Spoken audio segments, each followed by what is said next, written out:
And here we go. We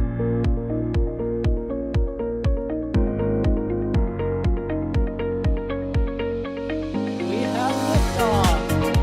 Propulsion continues to be nominal. RCPA chamber pressure looks good. Doubling up. Roger, with planet. Water towers, fly! Yes! Tango down to nominal. Flight downside SPD off. Bring in SPD off. It's orange! Oh my god! Oh my god! Décollage. Look at this! Put that in the big bag, 343 unfolds to go. Indeed. We rise together, back to the moon and beyond.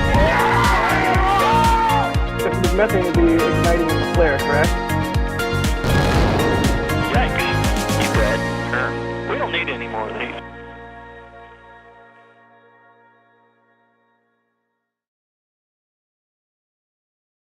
Hello everybody, welcome to a little bit of a misty Starbase. Good afternoon. The weather was much better yesterday, but the activity is increasing much more today. My name is Ryan Caton, and in front of you right now is a fully stacked Starship preparing for Flight 4, and as you may be able to see in the bottom left, there is a lot of venting going on right now at the Orbital Tank Farm, which means one thing, and that thing is we are about to get some tanking testing ongoing with both Booster 11 and Ship 29. But of course, it's not just my wonderful voice you get to listen to for the next however many units of time we're live for today, because alongside me, I also have Adrian. How you doing, Adrian? I'm doing fantastic. And yes, I hope the units of times are minutes or hours and not like days. That would be concerning. Just to give input on the available units of days we are talking here. And also, Mr. Ryan Webber. How you doing? I'm doing great, other Ryan or primary Ryan, whatever we go, Ryan Caton. Doing fantastic. Ready to see some frosty vehicles today. I feel like you both need to pick another name, and it's just nobody gets Ryan. No, I'll stick with the name. We'll make Ryan Webber change his name. And as always, Jay in the background pushing buttons and showing us lots of different views throughout the day as we get into some testing here. And general housekeeping. Now, I've seen the 5x5s in chat. Thank you very much, everybody. Questions, comments, tag us at NASASpaceflight. It filters it out because, of course, if we brought every single message in, everything would break. So we filter it into the ones we're tagged in, and all of that jazz. Questions, tags in chat. You know the deal by now. But getting into what we've seen so far today, it's just gone past midday Central Daylight Time. Adrian, what have we seen so far? So Nice what we have seen so far is what have we seen so far throughout the day? Yeah, for sure. So what we have seen, the road was closed at the beginning of the day, which always means good things about to happen because we like closed roads. There you can see it. Road is indeed closed right now, which means there's some testing activity going on. And indeed, SpaceX started to spool up the orbital tank farm, and we saw all kinds of activity going around there for the last about 3 hours. And yeah, since then we have also started to see some venting from the CO2 canisters on the booster. And now the latest step we have seen, and that is the one that prompted us to go live here, is the fact that the OLM is also showing the OLM purge vent, or like some sort of OLM purge vent, which usually indicates that they are preparing this booster for propellant loading. The interesting side note about this is because some people probably sitting here like, oh, it's gonna be the wet dress, it's gonna be the wet dress. Probably not.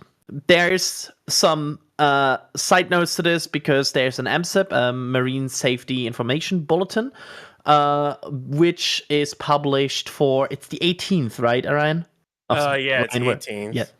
Yeah, so that means these kind of regulatory things are needed because there's an extended safety zone on the Wet Dress Rehearsal, and that's not in place for today. So we are probably looking at a partial tanking test. Yeah, And the odd part about that though, Adrian, is that we don't have a road closure for Saturday. And yeah, and that's true. but to also mention for no wet dress, we don't have an evac. So yeah. Yeah, like no evacuation. We know for a fact this is not a wet dress rehearsal. That's the one thing we can confirm.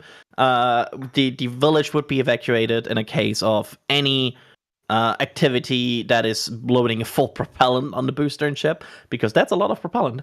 And that has not happened yet. So this will not be a wet dress rehearsal. This is most likely be some sort of partial loading test. But of course, we will have to wait and see, and that's why we are here, right? And this all ties in very well to a very early super chat from Musical Wolves, a name we see in every stream in chat. Hello, Musical Wolves. Thanks very much. Overpressure notice? ? Adrian. No.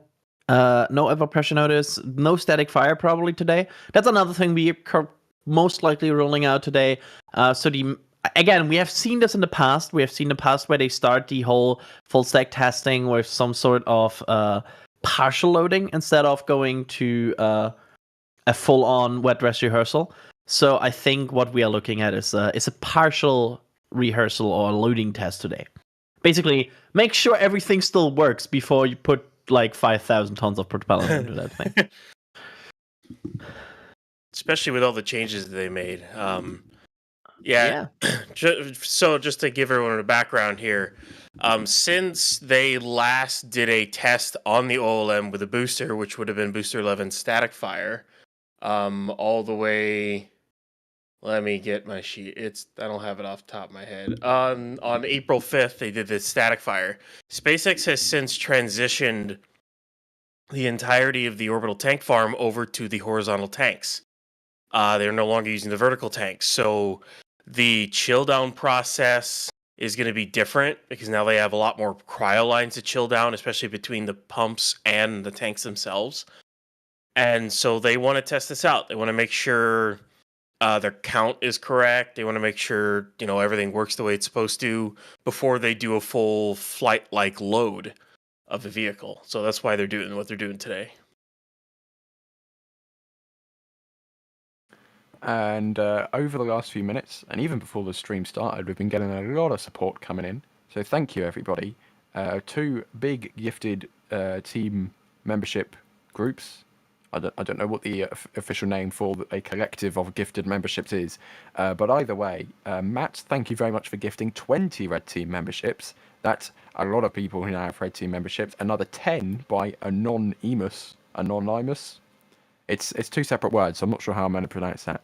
But anyways, thank you very much for the 10 gifted Red Team memberships. And then we also had Methane Man gifting 5 Red Team memberships, Apocalypse Cow gifting 5 Red Team memberships. All of these names are names that we see all the time in chat, so thank you very much for that. And we also had Lars gifting 1, Matthias gifting 1, Telstar gifting 1, and we also had Balance Spring becoming a PadRap member. So thank you, everybody, for becoming members or gifting memberships, because, of course, if you gift a membership, not only do you support NSF, but you also allow people who may not necessarily be able to become members, they now get access to all of the exclusive behind-the-scenes photos and videos, and Capcom levels get access to the Discord and all of that jazz as well. So thank you very much for that. It is greatly appreciated, not only from our side, but also from the viewers' side as well. And Neil has been purchasing some items off the store.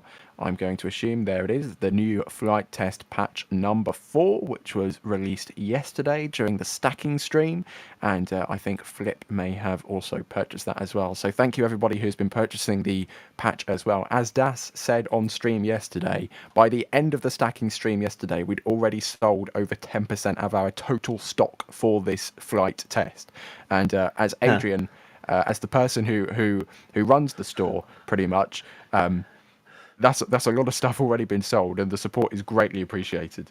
Yeah, we are more approaching 30% at this point, I have to say. It's like we're getting the 10% is it's flying. So yeah, thanks everybody who's so far supported us with obtaining this patch, and I hope everybody enjoys this once they get their hands on it. And just as I was wrapping that up, Coco became, or gifted rather, 1 Red Team membership. So thanks very much for that as well. And Morph has become a Capcom member. So thank you very much for that. You get access to the Discord where all sorts of shenanigans go on. So I can see there on the tower, that big old tower vent is now going. Ryan, what does this indicate as to kind of where we are in the propellant flow with all the different vents that we've seen so far today? So with the tower vent going, it means that, and especially the OLM vent, it means SpaceX is in the process of chilling down all the propellant lines that are going up to the tower, to the ship QD, and then all the propellant lines that are going up to the booster QD. In terms of when we might see the start of prop load, usually it's around, an hour or so after the start. When you'll start to see these things shut off, and then propellant load will start. So that's kind of where we are right now. And speaking of the road closures, which Adrian mentioned at the start as we were just kicking off here, Marvin asking, who is in charge of the road closures? Is it SpaceX employees or the local police? Adrian? So what basically happens is SpaceX will apply for these road closures, but they are not issued by SpaceX. The Cameron County local sheriff and everybody around that is issuing these and enforcing these. It's not SpaceX just deciding, hey, we want a road closure. This is also all based on an agreement between SpaceX, environmental agencies, and Brownsville itself, and like Cameron County, and they have like an agreement how often they are allowed to close the road, when are they allowed to close the road, and for example, there's also times where they are not allowed to close the road. I think for example around Memorial Day, there's a few days of blocking where they are not allowed to test, and I think around Thanksgiving is another section. So there are days and times where they're not allowed to test. There's also this rule where they have to apply for Friday closures, and they are only allowed to have a certain amount of weekend and Friday closures in certain days, because especially in the summer you want to make sure that people can go to the beach. So there's a lot of rules around them, and it's not only SpaceX tracking that.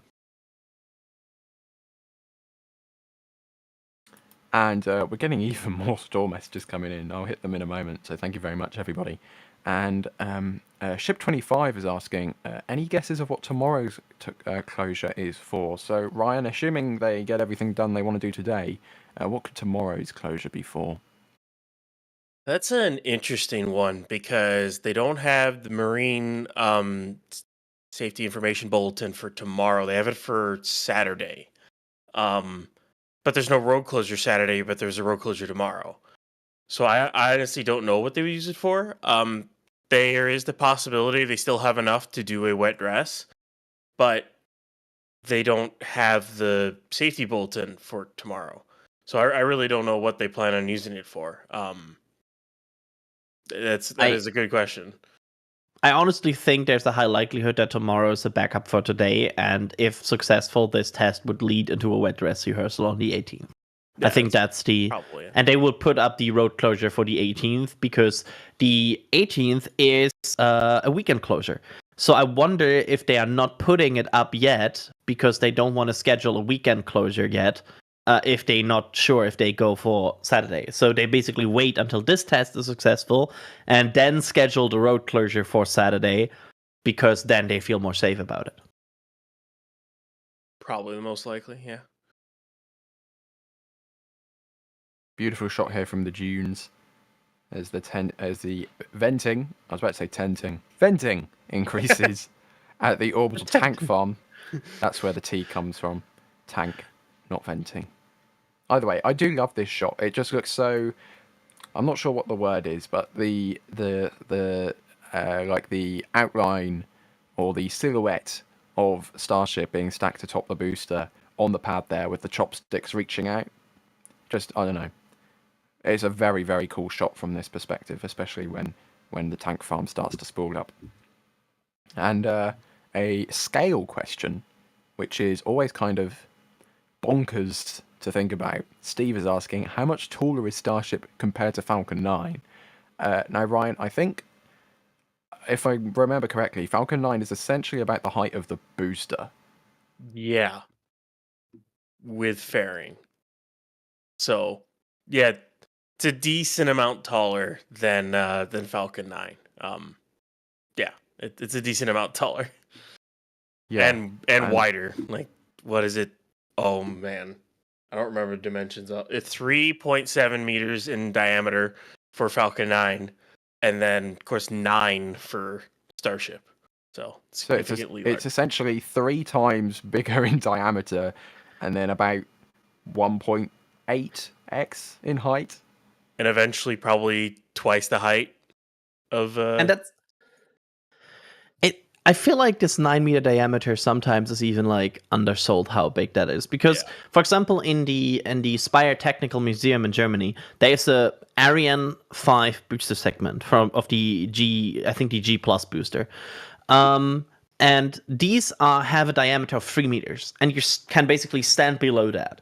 And that's already huge. Like standing there in a 3 diameter SRB segment, you're already like, oh wow, this is pretty big. And at some point I had like basically I met up with some friends there in the Spy Museum, and we did like a whole tour through the museum, and we tried to basically form a 9-meter circle. And then you're like, oh wow. That's like that you get a sense of this is enormous as a diameter. And it really like the Starship is so tall that you always forget how wide it is as well. Mm-hmm. Still think when they go to like version 3 or block 3 at this case, whatever they end up calling it, we'll go with that. I still think they should go back to ITS. I know that'll completely mess up their infrastructure, but like go back to 12 meters wide and then stick with like block 2 height. So like 122 meters or something, and then 12 meters wide. It'll just look so much better. Just, yeah. And I think I need to go through some of the store messages we've been getting here, because it's quite a lot. First of all, Anonymous saying, cannot wait for IFT4. Go Starship. Thanks very much for that patch there. Let's go through here. Oh. My panel's just gone blank. Oh, it's back. Okay. Nicholas saying, with another store message there, with the patch. Even another one from Anonymous saying, thanks NSF, let's go. You got the, of course, I still lie here. Towel there with the drone chip on it.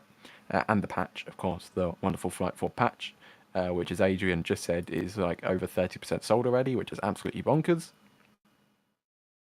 Nicholas has been purchasing some items off the store as well. Thanks very much for that. So has Maureen. And another anonymous message here as well. And essentially everybody is getting the patch off the store. So I will be cycling through some of these throughout the stream today. But we did just get a couple big tips. First of all, Chum, thank you very much for the $10 tip at tips.nasaspaceflight.com. And then Rick, also known as Methane Man, thank you very much for the $50 tip, saying camera maintenance, gotta keep rolling. Thank you very much for that, Rick. Greatly appreciated as always. Tips.nasaspaceflight.com, a more direct way to support us if you so wish to do so and not super chat through YouTube. And yeah, I am just going to keep running through some of these store messages as we go through. There are so many coming in, so thank you everybody for supporting us and buying the patch and such. Let's go through here, see if there's any more questions. This looks like a good one here from DS, asking if they are pre-chilling prop lines, propellant lines with nitrogen, or there is nitrogen in the rocket's fuel tanks. Is there any idea on how they ensure that it's all displaced before loading the oxygen and liquid methane? Ryan, this seems like a question for you. So, yeah, so when they chill down the lines, especially when they chill down the oxygen side, they use oxygen. They don't use nitrogen. Like the same way when they do cryogenic proof tests over at Massey's, they use oxygen in the oxygen tank and nitrogen tank. So there's that. Now what they do is they use the nitrogen to chill down the lines, because they don't really use methane, because you can't really dump the methane out. But basically, what they do is it chills down the lines, and then they just dump it all overboard. So you're chilling it down to temperature, but you're dumping it all overboard. It doesn't stay in there. And then once it's ready for prop load, all of it's dumped out, and you just start using methane. Basically, it's I wouldn't say simplistic system, because it's anything with cryogenic fluids is absolutely not simplistic. It's one of the hardest things to deal with. I don't know from experience, but I just the physics of dealing with cryogenic temperatures it's not easy. But that's kind of just how they do it. It's how most rockets do it. Although SpaceX is a little bit different because they do load and go. So,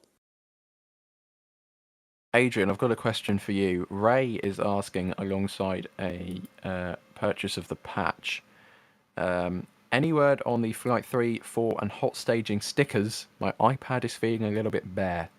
What's happened to the stickers, Adrian? There's some very boring logistics challenges about them, and we're looking at solutions for them. Honestly, not there yet. Where I have something to present. It's one of these very pesky and annoying logistics challenges sometimes that you run into when you do store. We are working on them. We know you want them. I like stickers. I would totally want them back. But I don't have an estimate right now when we can bring them back. That's the short version of the statement here. But I can tell you, I've heard that complaint, and I agree with it, and we'll work on it. Okay. Again, I'm just going to quickly flick through some of these because we are getting a lot of store messages. So thank you, everybody, very much. Christian getting the patch on a shirt and getting the patch proper, if I can say. Anonymous saying we can't wait until liftoff. Neither can we. Hopefully sometime in June, Ryan. Is that what we're thinking now?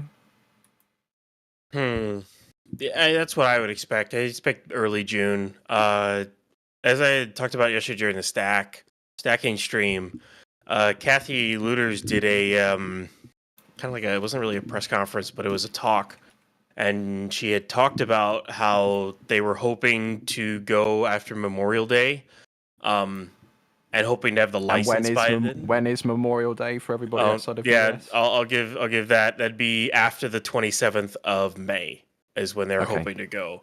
My guess is it'd be either the week after that, or the week after, or 2 weeks after that. Words. Okay. We're still waiting to hear from the FAA on whether or not the mishap investigation was submitted. Then they have to look at it and all that stuff, and then of course approve the license. And then not only that, the vehicles have to be ready. Even after this wet dress rehearsal, I expect Ship 29 to roll back for more heat shield repairs. They could do it at the launch site, which they could, but if I were a person doing the tiling, I'd want it in a hangar. It's a lot cleaner in there and everything like that. You got more access to better equipment rather than out at the pad. And to roll a ship back, it doesn't really take much. So I would expect them to roll it back for final preps and also get its decals and everything. And I'm going to look through here for some more questions. Very quickly, though, thank you, Moore, for gifting 5 Red Team memberships. Extremely Dusty became a Red Team member. Dean, thank you for gifting 5 Red Team memberships. RC Horseman, another one of them very common names in chat, gifting 5 Red Team memberships. Thank you so much for the support. I feel a bit like a broken record saying this every single stream, but you don't need to super chat or give memberships or anything like that to leave a message or anything. Just tag us in chat at NASASpaceflight. It comes into the queue just like the super chats do. Obviously we want to be very grateful to the people who are financially contributing and supporting us, because we couldn't do what we do without you and the support, which we greatly appreciate, of course. But we also know that, everybody who's just chilling in chat, sitting around watching the stream, we couldn't do it without you either, because if not, we'd be talking to absolutely nobody. We'd just be talking to ourselves, and that would not be as entertaining as it is talking to everybody who's watching now. So thank you very much, everybody who's tuning in and sending in questions and all of that jazz. Let's have a look through here. Johan asking a very good question. Does the Federal Aviation Administration have to investigate the Ship 31 testing mishap or not? Adrian. I would say, and this is coming from, so we are not lawyers. We are not flight, especially not lawyers specialized on, I don't know, flight safety. However, I would interpret it, the current situation right now, that they are mostly looking at the mishap investigation from the last fight, because there's triggers for that, right? There's triggers on the FAA website when a mishap investigation is conducted. And that's, of course, the reason why they're looking at the last flight right now, because these switches, these triggers have been triggered, so they have to look at it. That's just by regulation. I would be very surprised if the FAA at least doesn't ask, because, of course, this is still affecting the general prototypes they are looking at. But I do not think it's like triggering an official investigation we are talking about here. It's more, you expect SpaceX to look at this as well, right? Because, I mean, of course, you would start to search for commonalities if you're having a situation where one of your prototypes obviously has a major electrical malfunction. You would think about, like, my first thought was, oh, is this also on Ship 29? Like, that's it could be a building thing. I think, Orion, you said it very well on yesterday's stream. So, like, it could be something that is in building or in, like, design, right? Go ahead.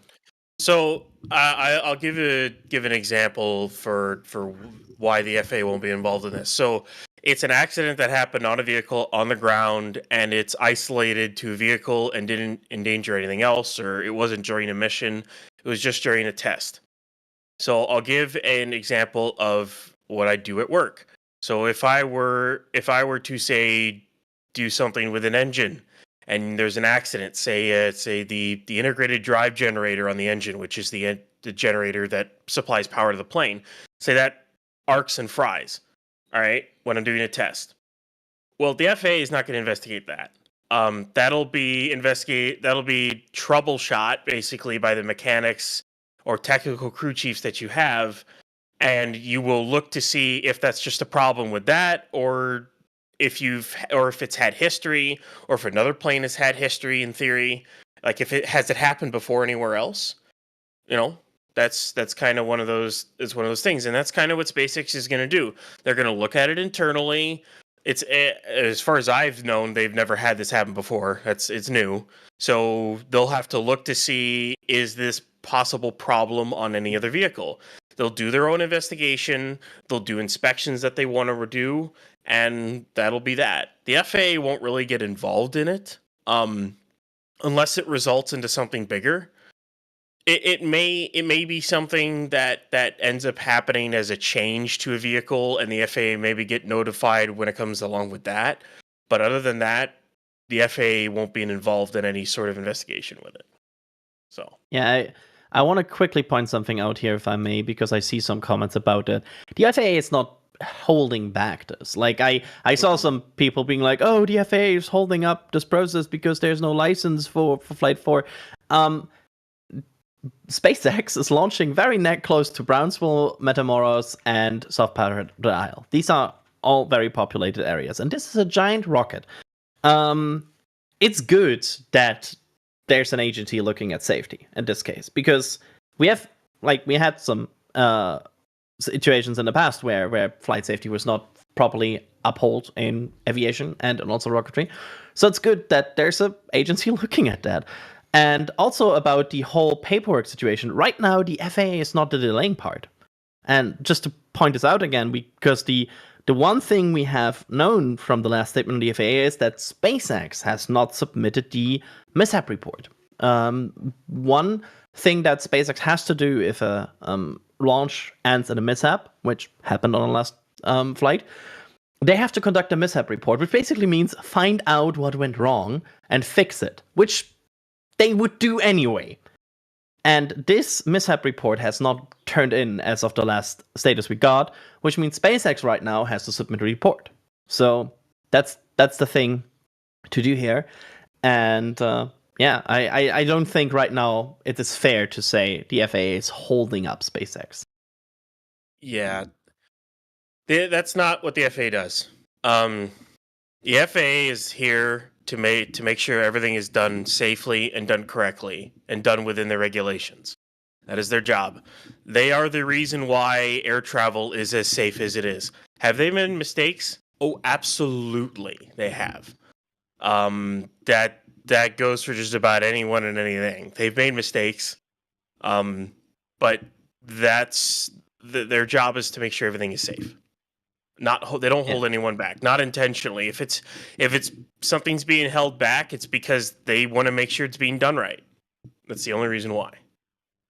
Yep, absolutely. And it's just one of these things where, and again, remember Flight 1, the flight termination system did not properly work. That's a thing you want to fix. And it's a good thing that is getting fixed because, frankly, the flight termination system is the one thing that you really need to make sure it works. Oh, yeah. That is a critical component, shall we say, proven by Flight 1. We have...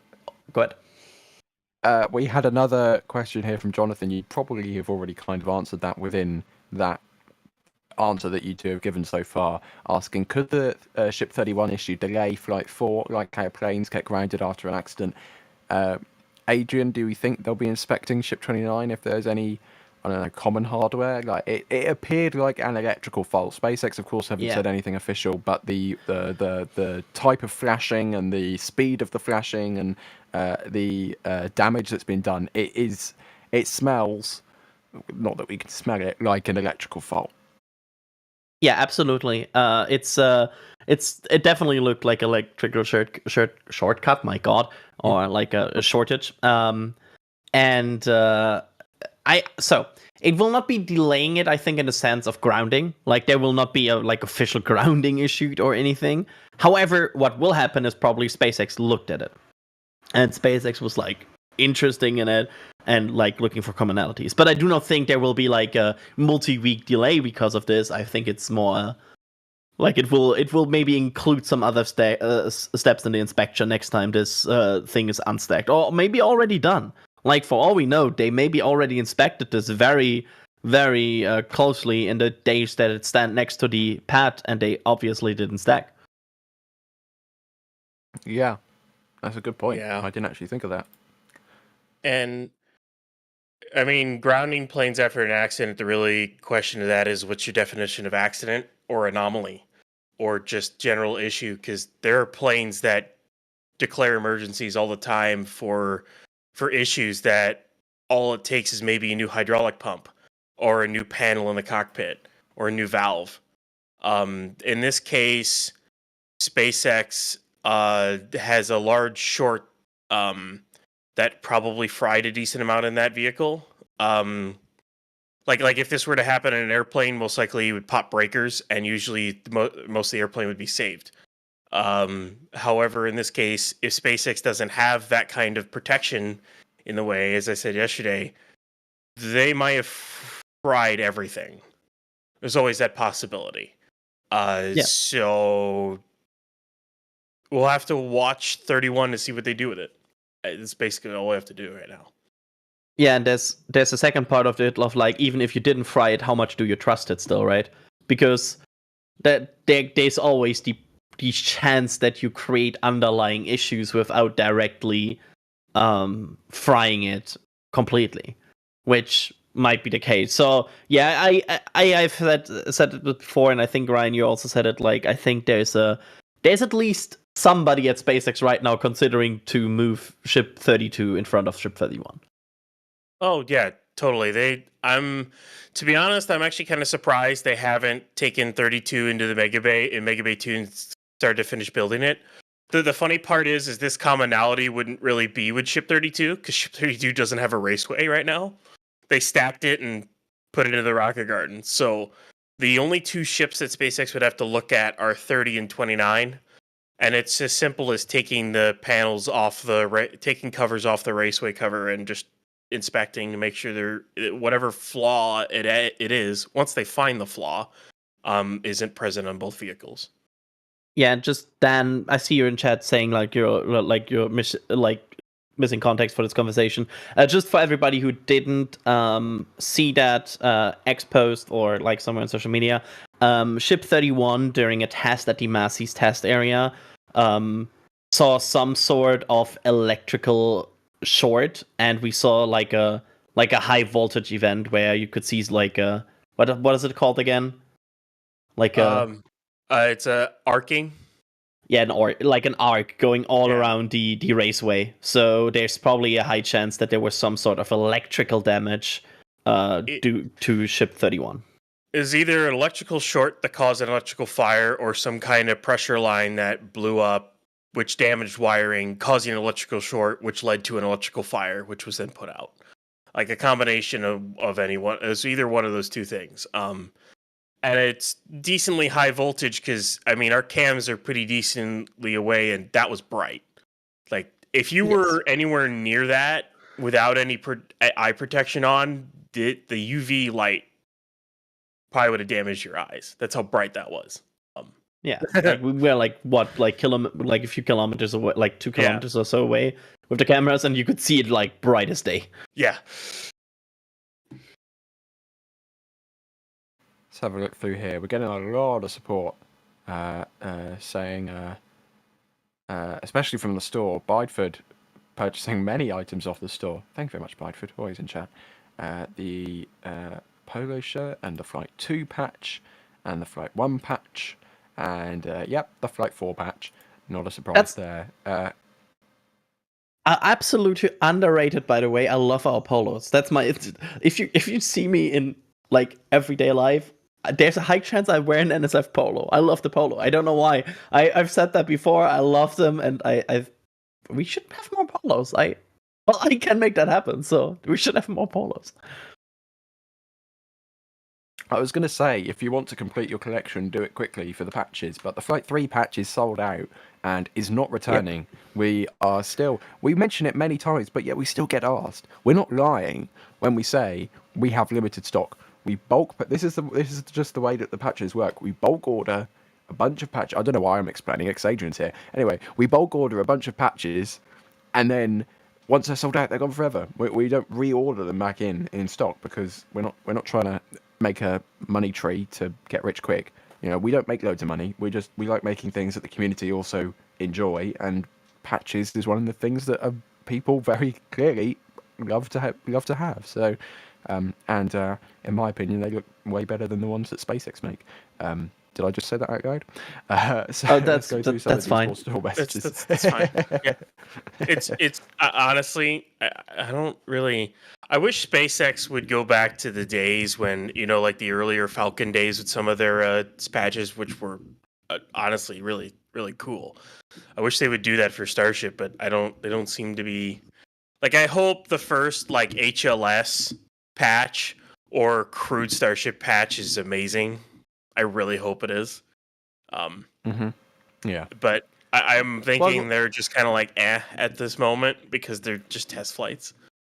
I can understand when, say, you're launching 40-odd Starlink missions in 5 months. You don't want to make a patch for every single Starlink. So maybe the media team is just, kind of, or their design team is a little bit uninspired at the moment. But anyways, we'll just have to wait and see. I still believe they can make some banging patches. They're just not too often nowadays. Megan has been purchasing some things off the store. Looks like a print here from Pauline of the launch and landing at, I think that's Vandenberg, Slick 4 East. And it looks like another print here from Brady of the Falcon Heavies, 27 Merlins. And then a print from Max, the Mega Muck Diamond of Flight 2. Beautiful shot there. This is a view which is sorely missed. I want to see this view every day. The Mega Muck Diamond of all 33 engines interacting. Beautiful. Adrian, so for those who are just joining us, what have we said so far, and what is happening right now? Yeah, so what now happened, and just right now happened, is the return of the tower vent. That's normal. The tower vent has this behavior where it starts, then stops, then starts, and when it stops again, we are expecting propellant loading. And again, the order, how they propellant load shifted around a bit. So if they go for as similar countdown to what they do at launch. We might see the ship starting to load first, but we'll see about that. But yeah, we'll see what happens here. But right now, the next thing we would expect here is the tower vent stopping, which you can see on the right side there. You can see the vent that is coming from the tower. That's why we got so creative and called it tower vent. Yeah, so it's so hard to understand. It's a very, it is not related whatsoever to its position in any way. Yeah, it's like we went full on creative. It's insane. It's like the OLM vent. You could never guess where that vent is on. And once that stops, we will see ship propellant loading with something. It's gonna be interesting what we're gonna see today. How far they load. Again, we don't expect a full load. We expect some partial load. So it's gonna be interesting today how much they load. It's like I think on previous tanking tests we saw about 1/3 on the tanks. So, yeah, we'll see. Just have to be patient. Absolutely. Again, I love this shot from the dune. I know I said that many times already today, but I do like this shot from the dune. Concrete vent, also known as grass vent, with a $2 super chat. Thanks very much, saying, well, hello, Adrian. Hello, hey, Adrian. Grass vent. It's a thing. It's a thing. I don't even know who that is. Like, I wonder if that's like another person that like has another name in our chat and just now is acting as the grass vent. I don't know. But thanks for that support. Scottish ASMR Blueberry, unique name, has become a pad rat member, so thanks very much for that. And Flawed Perspective is asking, with the $5 Canadian, thanks very much, how will Starship be tested without Pad B? I missed the info. Ryan, what's happening to ship testing now that Pad B is, well, it's not really there anymore, is it? It's been half of it's gone. Well, it's pretty much all gone at this point. It like all that's left is some of the concrete foundations, and that's it.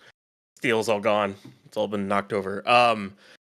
SpaceX has already shifted over all their cryo testing to Massey's. The last ship to be actually have a cryo test on Pad B was ship. I think that's actually ship 26 on Pad A. Was the funny part at the suborbital site? I think Pad B was 20. Yeah, ship 25 was the last one to actually have a cryo. Well, no, 30. My bad. That's right, 30 did a partial. You know, man, that's what happens. You get that many ships. But like full cryo testing has been last one was ship 25 at Pad B, and of course the last ship to static fire is ship 30, and it's all going to be at Massey's now with a nice new flame trench, flame bucket, water deluge system, the whole 9 yards. SpaceX will be able to do longer duration static fires over there as well than just like a 5 or 6 second static fire now. They'll be able to. We don't know how long they'll go for. That's the kind of thing I'm really curious to see. I was thinking ship 31 would be the first to do it, but at this point I don't know anymore what the first ship to static fire over there is going to be. It could be 26 with just its centers, but we'll have to wait and see. And I know we're about to get inundated with questions asking, what cameras are you going to use to cover it? Don't worry, Das is always in the background working on things. Yeah, we're not gonna shout about the plans. I'll be honest, I don't really know what the plans are, but we have plans. Trust me. We'll make things happen. Just believe we'll make things happen. And Clark is asking with a $2 super chat. Thanks very much. If it's not a wet dress rehearsal, what testing is happening today? Adrian. A partial tanking test is what I would refer this to. Of course, there's no press briefing from SpaceX giving us a good name, but since they cannot go for a full test because that would require some sort of overpressure notice, evacuation, and whatnot, and MSIP, this is most likely be a partial proof or tanking test. Based on the activity on both the methane and LOX site and everything, I think, yes, calling this a partial tanking test is a probably accurate description. And Chess Enthusiast 50 asking, when is Flight 5? Now, we're still nowhere near Flight 4, but I'll ask you the question anyway, Ryan. When do you think Flight 5 could be happening, assuming that Flight 4 happens during that window which you mentioned earlier, which is like the first couple of weeks of June? There's still a lot of assumptions to be, so I guess we can make, let's go ahead and just make the assumption that Flight 4 goes perfect. All right, Booster 11 soft splash That's down. a strong assumption. Right, okay. We'll dive into this one. All right, so let's say it does. We'll go with the scenario that Flight 4 is near perfect, where Booster 11 does a soft splashdown in one piece, and Ship 29 does a soft splashdown in either the Indian Ocean or Pacific Ocean in one piece, because we don't really know where they're going to go. My guess is still going to be the Indian Ocean, because they're going to want to do that in space burn, and it's safer to do over the Indian than over the Pacific. Because, well, there's things called the Solomon Islands. You don't want to run into them. So they do that. At that point, you don't need a mishap investigation based off the FAA regulations, or I should say the Federal Aviation regulations. Well, then all that's really left for SpaceX to have to do is static fire Booster 12, which is still getting work done in the Mega Bay, and then do a stack and go. Will they need a wet dress for this next flight? It depends on if they make any more changes to the tank farm. My guess is no. They're shifted over to their newer tank farm now. I don't think they're going to need another wet dress. They may just go for Flight 5. And I think pad turnaround's going to be a lot shorter because of all of the big upgrades they've been completing over the past couple of months. So let's say 4 weeks of pure optimism. And yes, thank you, Kevin Michael Reed. Flight 5 will no doubt happen sometime after Flight 4. Thank you for your very insightful knowledge. But it could be like 4 weeks or so. I would hope maybe July, August, maybe August. It's hard to know is the problem. There's so many unknowns with that. And the tower vent is dying off, which means we should have a very close look on Ship 29 now. And it looks like the ship methane subcooler is really going. So I think they're into propellant load. Yeah, the subcoolers are going crazy. Yeah, we just gotta wait for the OLM vent to shut off here. Yeah, but with the subcoolers going crazy on the methane side, this could mean we have propellant loading on the ship. We will have to keep an eye on. Yeah. Danger trailer is positioned at the side angle, so as soon as the frost starts to appear, there you go, we'll have a good angle of it on the ship. Yeah, and you can keep an eye on the booster. Let me see if we have a good camera right now that shows the subcoolers going crazy, because they are indeed going crazy. It's you can hardly see it, but they're going very bonkers right now. So, which means they are. Mm-hmm. I think one of the wider beach shots has it. If we can bring that up, Jay. I'm not sure if you have it, but there you can see it at the bottom. That's the methane subcooler. And you can see it like really puffing. It's like with force and everything. And that's because they are right now. Basically, you can kind of imagine this as like a bath of nitrogen. And through that nitrogen go small little pipes in which they flow methane right now. And the methane gets cooled by the system. And while that's getting cooled, of course, that means that a lot of nitrogen will heat, because that's the logic of the system, how it works, right? So then what you see right now there is basically liquid nitrogen quickly boiling and becoming gaseous nitrogen and being ejected out of the subcoolers. So that's why it's so active, because they are actually using it right now to get methane cool. And I'm getting illusions here. I thought I saw a frost line with methane tank for a moment, but it's not yet there. You've been staring at the subcoolers for so long that you're starting to imagine that the fuel is already being loaded onto the ship, but we can't actually see anything just yet. Daniel has gifted 5 Red Team memberships. Thanks very much for that. The Nozzle has gifted 1 Red Team memberships. I hope you are not the stubby nozzle, the Nozzle. And I'd rather be flying an X-Wing with a $2 super chat asking if that's a Norfolk accent. I would hope that it is. Let's have a look through here. Again, if you're just joining us, tag us in chat at NASASpaceflight. All your questions, all your comments, filters it through, brings it into the panel here so we can queue them up, and well, I'll give it to Ryan or Adrian and Adrian most of the time. Let them have a crack at trying to answer them. John has a question here asking, for the booster catch, how will they deal with off-centered return without a water suppression system underneath? I assume this means kind of frying the outer limbs of the orbital launch mount whilst it comes into land. Ryan, I'm not sure if you have any idea on how to respond to that one. So if you look at where the chopsticks are currently situated, that's gonna kind of be where they're gonna be for catch. They might be a little bit lower, but they're gonna be pretty high up on the tower based off of animations and other things that we've seen. I know we've seen how the OLM gets charred during a launch. You have to remember that's 33 engines going at near max power. Or at least at 90% or so. This catch will be 3 to 1 engines going at like 50%. Like the OLM will be fine. It's it'll be tiny. It's like it's like roughly 5% of the thrust that it experienced at liftoff, which is ridiculous. Yeah, it's like 5 to 10% of the thrust at liftoff.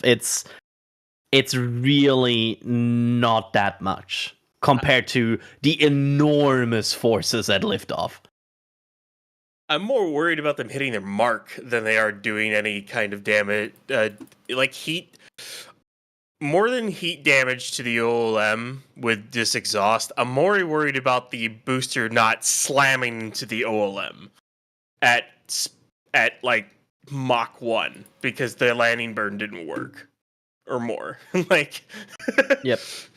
But then again, it shouldn't, because they should dogleg it like Falcon 9. So I guess it would be like all of a sudden it's lining up to go down, but it's still going like maybe 200 kph or something, and the engine shut off and fail. Well, then it's still going to cause a lot of damage because it's going to hit the ground tower and the OLM at 200 kph. The structure and foundation will be fine. That's not going to go anywhere, but it's all the electrical and cryo stuff that gets a little iffy at that point. Yeah, it's and the more I think you think about it, the less the catch attempt worry me, because you're like, if you think about forces, right? You can always translate this a lot about forces. It's kind of crazy how much more force the liftoff is versus everything else you can do to do that pad. Like, even a booster slamming down into the pad, I mean, we are talking about an almost empty booster at that point. That's not that much force versus what they have to endure at liftoff. So I don't think they will, I don't think there will be a Mechazilla collapse or something if they don't land properly. This tower is sturdy. So I think what will most likely be annoying is if they damage very sensible hardware, like some wiring, cables, all of piping, all of that things. That would be the annoying part, or chopstick cableage. But I'm not worried about the overall big infrastructure. I really think even an empty booster cannot take that out. And we're keeping an eye here on the OLM vent on the left-hand side, which may be dying down ever so soon. As we can see here on one of our south cams, you can see the booster methane subcooler starting to spool up a lot more. So sooner rather than later, that OLM vent should shut off, and we should be into booster prop load. Sounds good. Keeping an eye on there, as always. Along the comments you were just making, Adrian, El Huto, sorry if I pronounced that incorrectly, asking, how bad would it be if the booster hit the tank farm? I assume coming back after it has done its job delivering the ship. I think the tank farm would be the worst kind of place because you have still propellant in there, and like that's the worst Oh, Frost on ship. oh, here we go. It's hard to tell. It's hard to tell in between the clouds, but we got frost on ship. There's a cloud. Yeah, I just saw it as well. It's Kevin super Michael hard Reed to cloud tell. report. Come on, cloud, go away. But yeah, there's frost on ship. We have ship propellant load. Apparently. Nice. But yeah, I really think the tank farm would be the worst case scenario. But I think they would have basically everything is in place to stop that. And there you can see the frost ring on the right side. You can see it forming on both the methane and the liquid oxygen tank. The upper line is the methane tank that is getting frosty right now, and the lower line is the liquid oxygen tank. And the cloud's now returning. Welcome back, Cloud. Somewhat surprised the OLM vent is still going. It's a little bit of a departure from what we saw during the last Wet Dress Rehearsal and launch. Because usually by now they would be into booster prop load. So I'm kind of curious when this will turn off and they'll go into load here.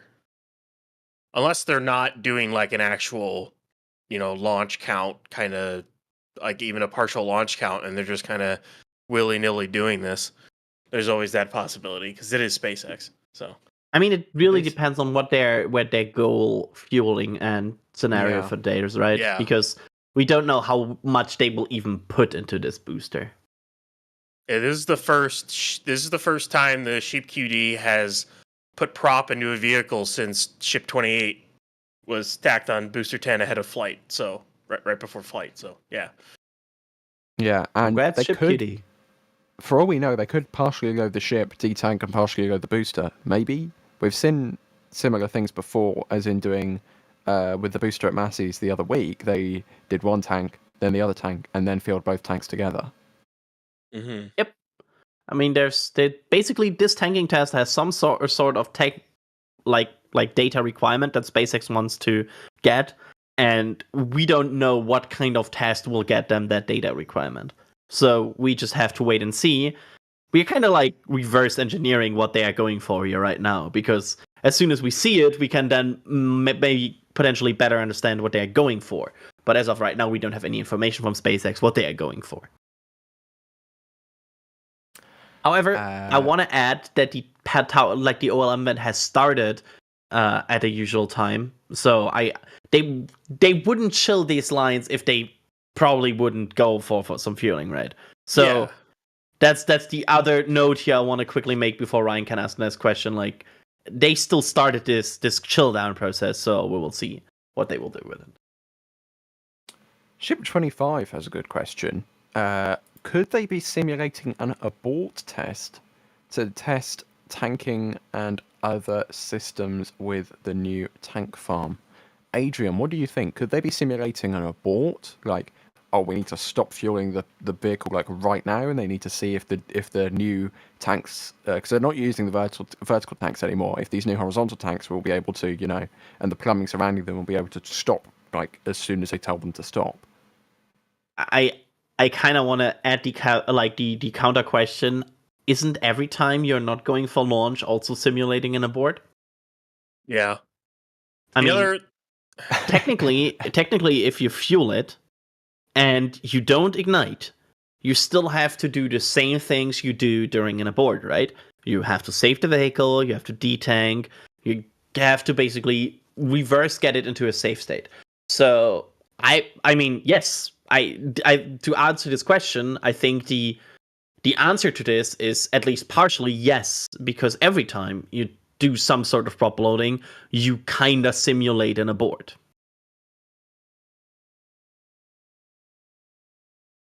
That is also a good point. Thank you, Adrian.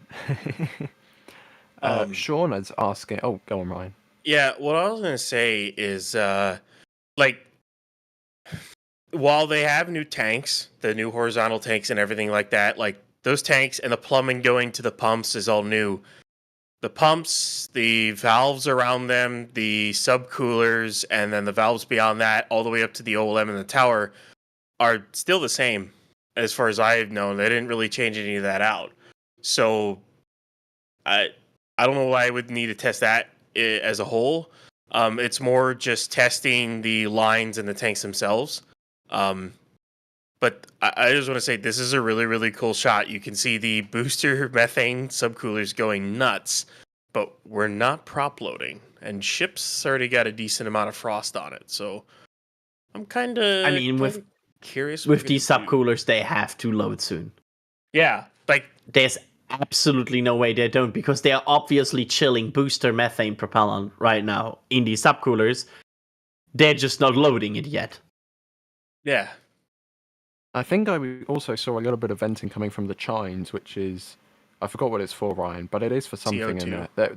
That's the one. There's the carbon dioxide tanks in there, and that's for the fire suppression system in the engine bay, if I remember correctly. Yeah, that's their big, like, massive fire extinguisher. So they have 2 tanks in a pair of chine, 1 tank in each chine. The chines that are on the opposite sides of the QD.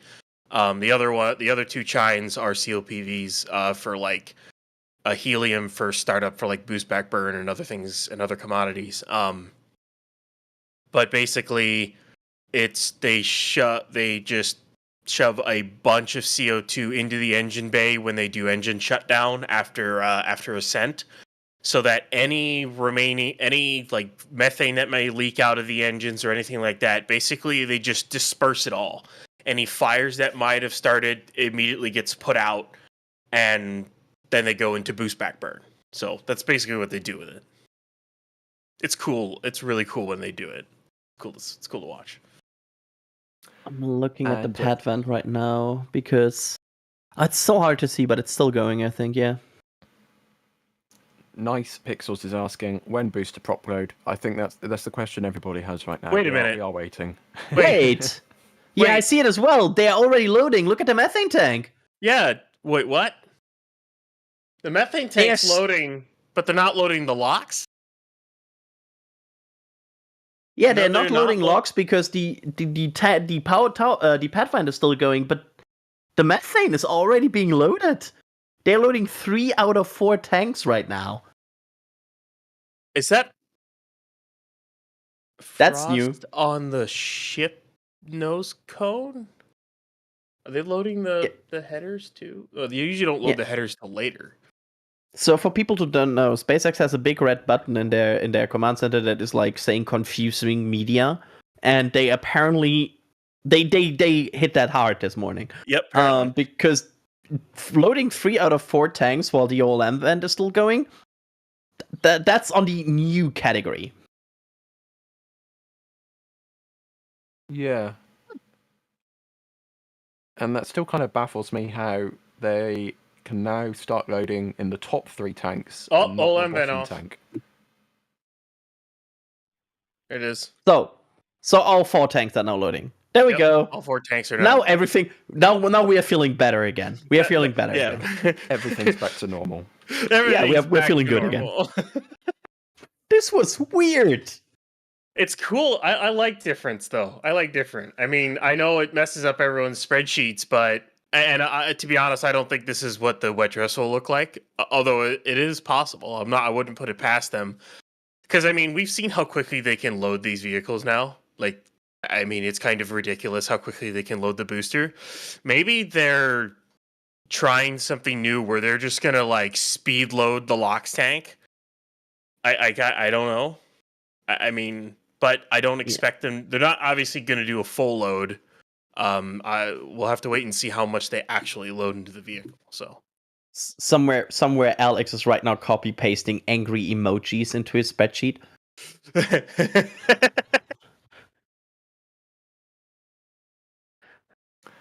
Nils has gifted 1 Red Team membership. Thanks very much for that. Let's have a look through here. And whilst we now get into fueling, Einstein's Apples is asking, do you think Starship will get to orbit this year? Adrian, first of all, let's start off with you. Do you think we'll get into a orbit and, with a periapsis that isn't within the atmosphere? Shall I add as a disclaimer? So periapsis over 100 kilometers is the definition here? Let's go with that. Okay, then... yes. I'm gonna say yes. Brian, what do you think? Yeah, they should be able to do it this year. I don't know what vehicle's going to do it. I thought that they get the in space burn done on this one. Maybe they do it again on 30 or do something else with 30, and then maybe 31 would go into orbit. But of course, that's now in question because of what happened with 31. Maybe it's 32. Because the other thing is they could also wait for Block 2 to do orbit. The problem with that is they haven't started stacking to Block 2 yet, or at least they haven't yet. So yeah, I don't know. I don't know. It could be this year. It might not be. It might be early next year. I think if they're really starting to go with, we have heard statements from Gwen and also Elon about approaching tower landing this year. I think if they're starting to go for that kind of thing, they will also go for Starlink deploy. Yeah. I think as soon as they are approaching that area, they are also going to getting decently confident for Starlink deploy. I think I would be very surprised if the last V2, the first V2 ship isn't doing some sort of orbital trajectory. I think they're really close at this point. And I mean, at some point they have to do it, right? You cannot go suborbital trajectory forever. So yeah. Yeah, point to point maybe, but that's a yeah. Chris's ears have just become interested in this stream. Happy crispy noises. Also, Exactly. Shuttle. Hi, what? Shuttle, and point to point. There he is.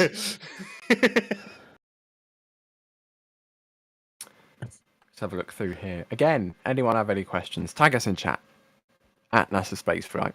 Brings it into the queue. Oh, there's Locks Frost. Yep, we now have frost on all 4 tanks. You can see it just peeking out the bottom there. They're loading methane fast. Yeah, I was about to say that's some quick methane load what they are going for here. And you have to remember that's already covering also the common bulkhead and the whole downcomer. Yeah. That's a lot of methane already. I wonder what their limit is without an evacuation. Yeah. I think we're about to find out. Because you have to add both what you put into ship and booster as your limit. I'm kind of curious what it is. It looks like ship, it looks like ship has got a ring on each and it's stopped. Maybe that's just me. It shouldn't stop yet because the tower vent is not back yet. Yeah. The signal for stopping of propellant load should be the tower vent and the OLM vent returning. Or it's just slow. One of those, or it might just be pretty slow. Oh, sorry, I said that downcomer. I meant transfer tube. Oh man! Unfortunately, the wind direction today means that all of the frost coming off of the tank farm is going directly into the danger trailer. So those cameras, we're trying to get a look at the frost on the ship, but they're just completely clouded out right now, which is a little bit annoying. But at least we can still see the booster load progress here, and it is going very quickly because. Remember, for those of you just joining us and you're not aware, this is not going to be a full-on wet dress rehearsal today. This is just going to be a partial tanking test. There's no marine notice for today. There's no village evacuation, and those two things are required for a full-blown load of both the ship and the booster because they're loading a lot of methane and liquid oxygen into this thing, and heaven forbid something goes wrong, we need to make sure that people are safe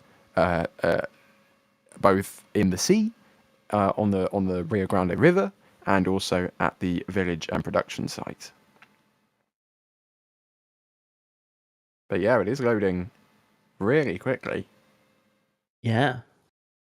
Even the lock's dying.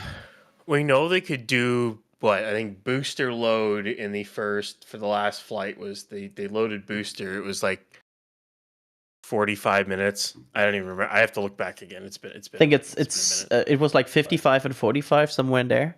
Yeah, and I know Dan on the SpaceX stream, he said they wanted to try to get down to 40, which that's like Falcon 9 basically, like a little bit longer than Falcon 9, which is true insanity for this amount of propellant. I mean, they're already going ridiculously fast. I'm kind of surprised they have this much methane loaded in right now. And LOX is catching up pretty quickly.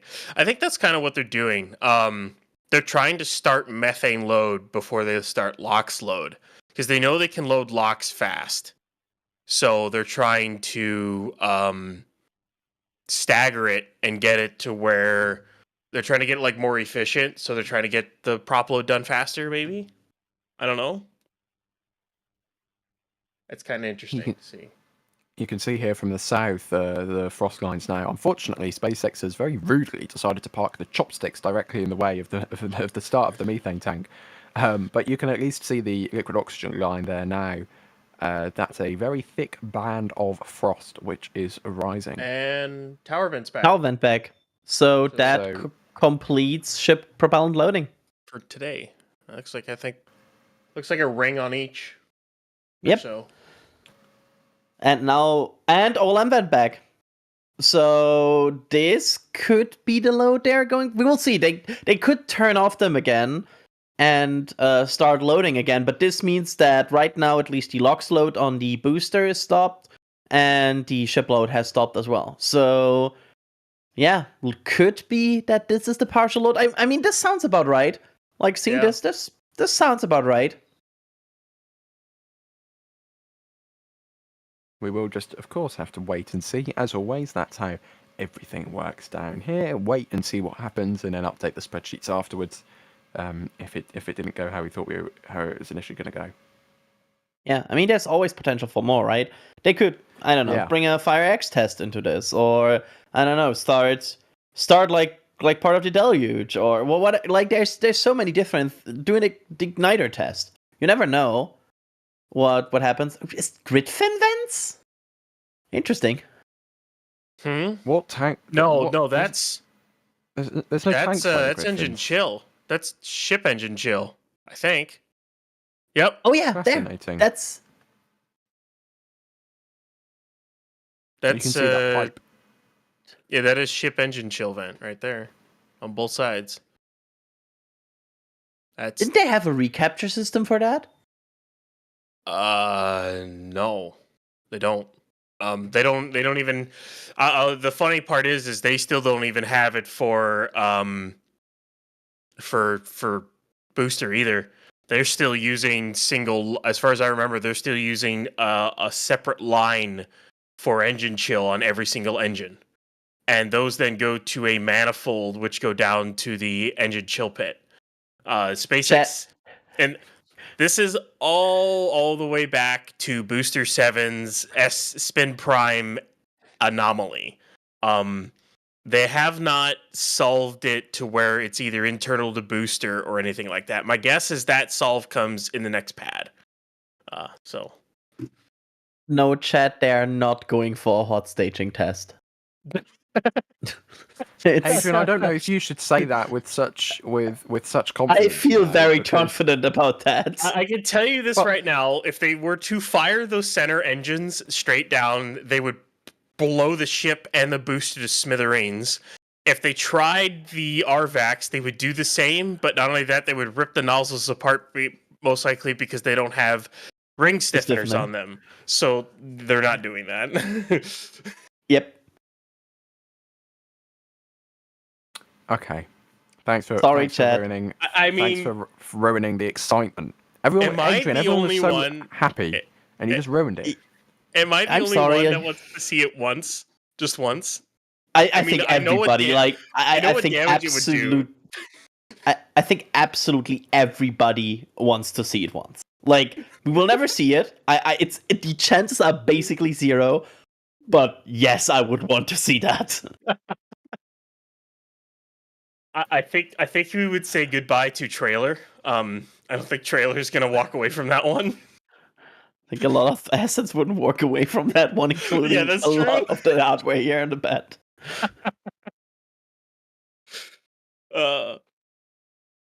Dual sprint primes would be funny, but also very risky.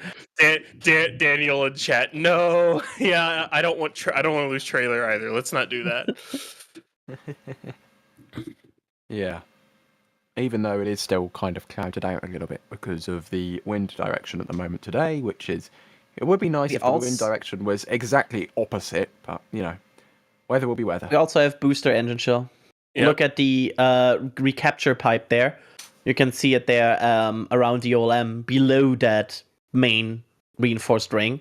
And that's frosty. And you can see on the left side there, you can see in the a booster engine chill area here that they're basically dumping some engine chill gases there. So they are chilling engines on both vehicles right now. So this test is not complete. They just completed the tanking part of the test, but they are still going for a test here. It looks like it's been a pretty successful just partial load so far. So at least I haven't, other than some of the delays with the OLM vent and tower vent, which, I mean, I expected delays because they have a lot more piping to chill down than they had before, because the pumps before were right next to the tanks. Now, looking at this image here, you can see the black pipe that runs all the way across to the tanks that are venting there. They have to chill that entire thing down now, so that adds time. I don't know if it truly adds the extra hour that we had, but it definitely adds more time to it. So I think there's also an argument to be made that for the first time you use that, you're kinda starting it slowly. Especially with vehicles on the pad. It's always different when you have vehicles hooked up than it is when there's nothing there and you're just dumping it overboard.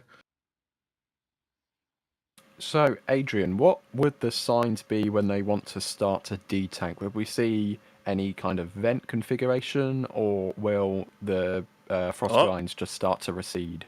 They both just shut off again. Yeah, both. That's interesting. They will start to actually start and stop the vents here. Sometimes when they go for detanking, where they basically start to like vent and then vent stop again. So that's one part here of the questions, and you will also see some part of the like the recondenser system there spooling up. But the problem is the recondenser system is basically active all time when there's methane involved. So it's hard to guess sometimes, but basically a behavior where we see both vents going on and off, and also the frost lines, of course, receding, is the biggest sign we will get. But yeah, it's gonna be harder to spot than on the suborbital side, because the suborbital side has this neat little vent, which is the vent stack, which just goes and we know, oh, it's over. Well, no more of that, Adrian. Oh yeah, sorry, it had. I'm still living in the past. I mean, I think the vent stack is still physically there, but it won't work anymore. All the cryo lines to Pad B are gone, and, well, obviously Pad B is gone, so yeah, that won't happen anymore. Alex on our back channel saying that if there's some sort of like T0 today, and based on the indicators we have seen so far, they might be a fictional T0 around 1:40, so 20 minutes from now, but it is like based on very vague indicators. But just saying that because it might be an interesting thing to observe. So we might be like 90 minutes away from some sort of fictional T0, but we will see. Good question here from Soren, asking, why are they chilling the engines? Ryan, I'll toss this one over to you. Just to test it. But basically, right now what they're doing is they're doing a partial load. They may even be detanking right now with the vents off, but they're doing a partial load just to verify the systems on both ship and booster, verify all the GSE, as well as the new tank setup. Basically just to verify anything, and while you're at it, why not verify your engine chill works? You know, It's always a good thing to verify. So, yeah. And what is the engine chill? What's its purpose? Why does it exist? Well, you don't want to. Basically, you need to chill down the pumps and the main combustion chamber of the engine to make sure that when you end up dumping a ton, like even literal tons worth of propellant into those engines when they're firing, that you don't shock cool them and shatter them. So basically, what engine chill does is it conditions the engines down to the correct temperature slowly enough so that when you do put a ton of propellant through, it doesn't get shock cooled and destroy and damage them. That's why they do it. And Lillian saying Danger Fan could take that blast, referencing the ship doing a little bit of a static fire on top of the booster. It probably could. I'm not sure whether we'd be able to mount anything on top of it, but you never know. You never know. Let's go through here. This is a good question here from Tobias. Thanks very much. With a patch as well. Does the new horizontal tank farm make a tangible difference in fueling operations such as higher capacity? Question mark. Adrian. Yes. That's the answer is yes, very much. They are definitely they changed the timings. They got significantly faster with the upgrades to the tank farm, and I believe the expectation is the capabilities and the volume overall also increased a bit. However, it's still not that much versus the giant amount of starships. They cannot fuel like 4 starships with this. So it helps, but it's not bringing them like all the way to support like a day-to-day cadence. Yeah, it's just a little bit more. When last I checked, for basically they've got 5 LOX tanks there, which hold about. It's about 1,100 metric tons per tank for the LOX tanks. So you're looking at about 5,700 some odd metric tons of propellant inside those 5 new tanks, which is pretty close to the old estimates that we had for the other ones. That was a total of about 5,000 tons. So it's a little bit more, and then they've got a little bit more nitrogen than they had in the past. It's just kind of estimates, so it's a tad increase, but not by a lot. Mm-hmm. And you may have seen, ladies and gentlemen, over the last few minutes or so, I've been flicking a load of the store messages that we've been getting in across the screen. So thank you, everybody. It's now this always happens, but it's getting to the point where we can't read out everyone individually, because if not, we will be here all day, longer than the tanking test. But thank you very much for all of it. Also, Stephen. Who has patch 4 of 4. Thanks, NSF. Keep doing what you're doing. Well, thank you very much. I hope your collection looks nice wherever you've decided to put it. I still have no idea where I'm going to put my patches. I have them. They're in a drawer at the moment. I just don't know where I'm going to put them. And I have them on my backpack. Technologies. You have them on your backpack. Okay. Well, yeah. I don't really go to work, so I don't really have a need for a backpack. But I don't know.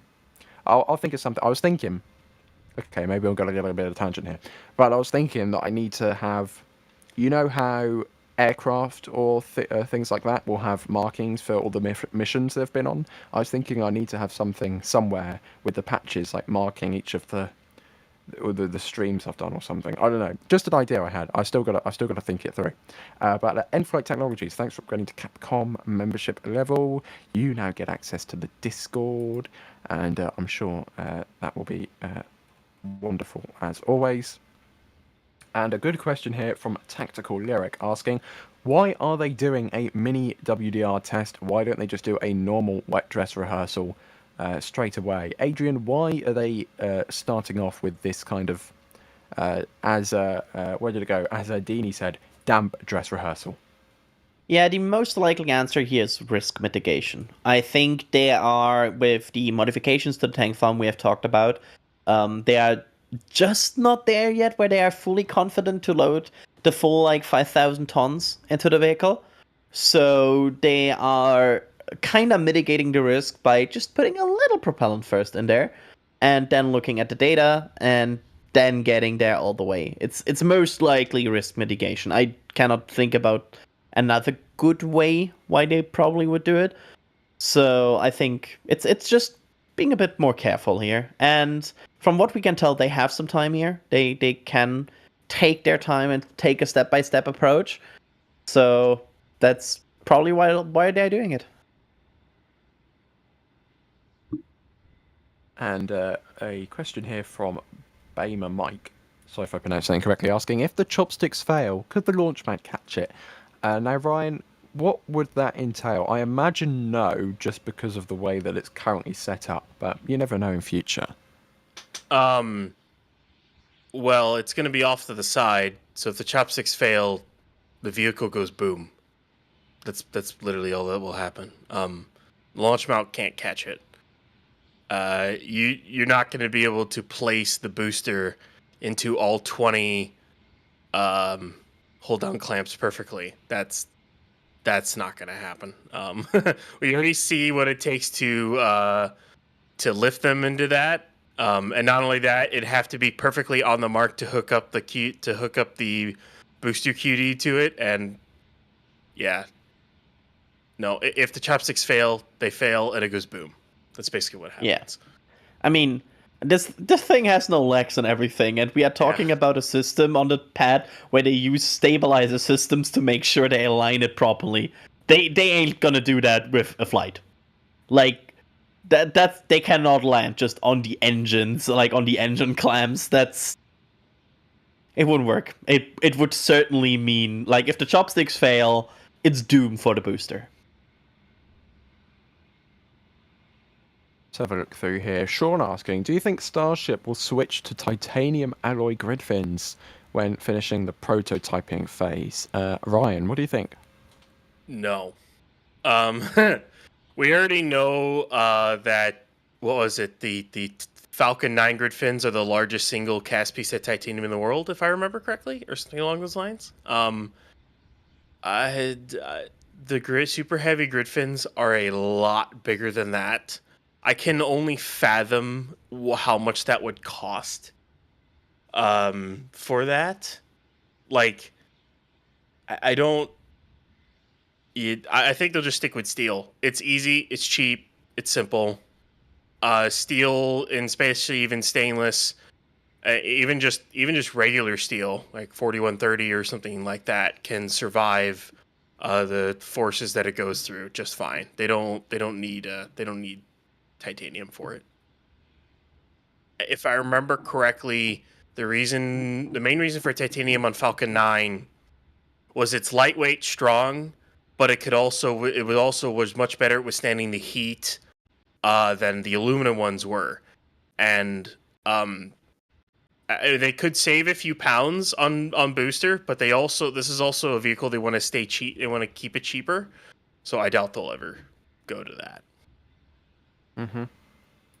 And I'm just having a look here at the vehicle, and it does appear we are into a little bit of detanking here. Mm-hmm. But they may go back into... well, I don't know whether they go back into full fueling ops. Essentially, we don't know what they're doing today. We don't get a press briefing in the morning saying, at SpaceX today, we are going to do a partial WDR and then go for lunch. Like, we don't know what they're going to do today. So this could very well be the first of 2, 3 maybe tests today, or maybe they'll just detank one tank or try and detank and fuel again, or we just don't know what they're going to do today. So don't go anywhere, because we are still keeping an eye on the tank farm and the vehicle, but it is important to note that it does appear the frost is receding. I think really the big thing I'm keeping my eyes on right now is Deluge. Like Fire Axe, Deluge, that kind of thing. I think we have seen in the past that they use these tests also to perform a check of that system, and that system has not been checked for a good long time. So I think if they are going for more in this test, I really think a Deluge test could be on the menu. The question is just are they going immediately for it? Because we have also seen in the past where they do that test right before the road opens. What's for dessert then? Or is the deluge test the dessert? The deluge test is the dessert. Mm-hmm. Okay. It's like the cherry on the cake.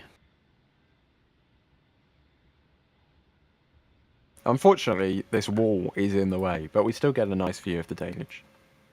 Yeah, would still be and of course the first thing we should see is the fire suppression, the fire axe system spooling up, where we will see this.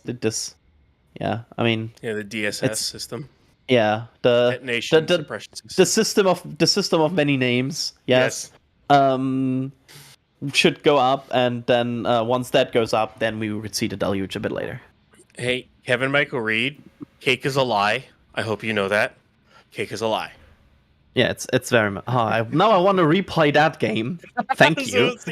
Who gets the reference and who doesn't? The good thing is it only takes like 3 or 4 hours to play the first one, so you can Right? actually do that on like a long evening.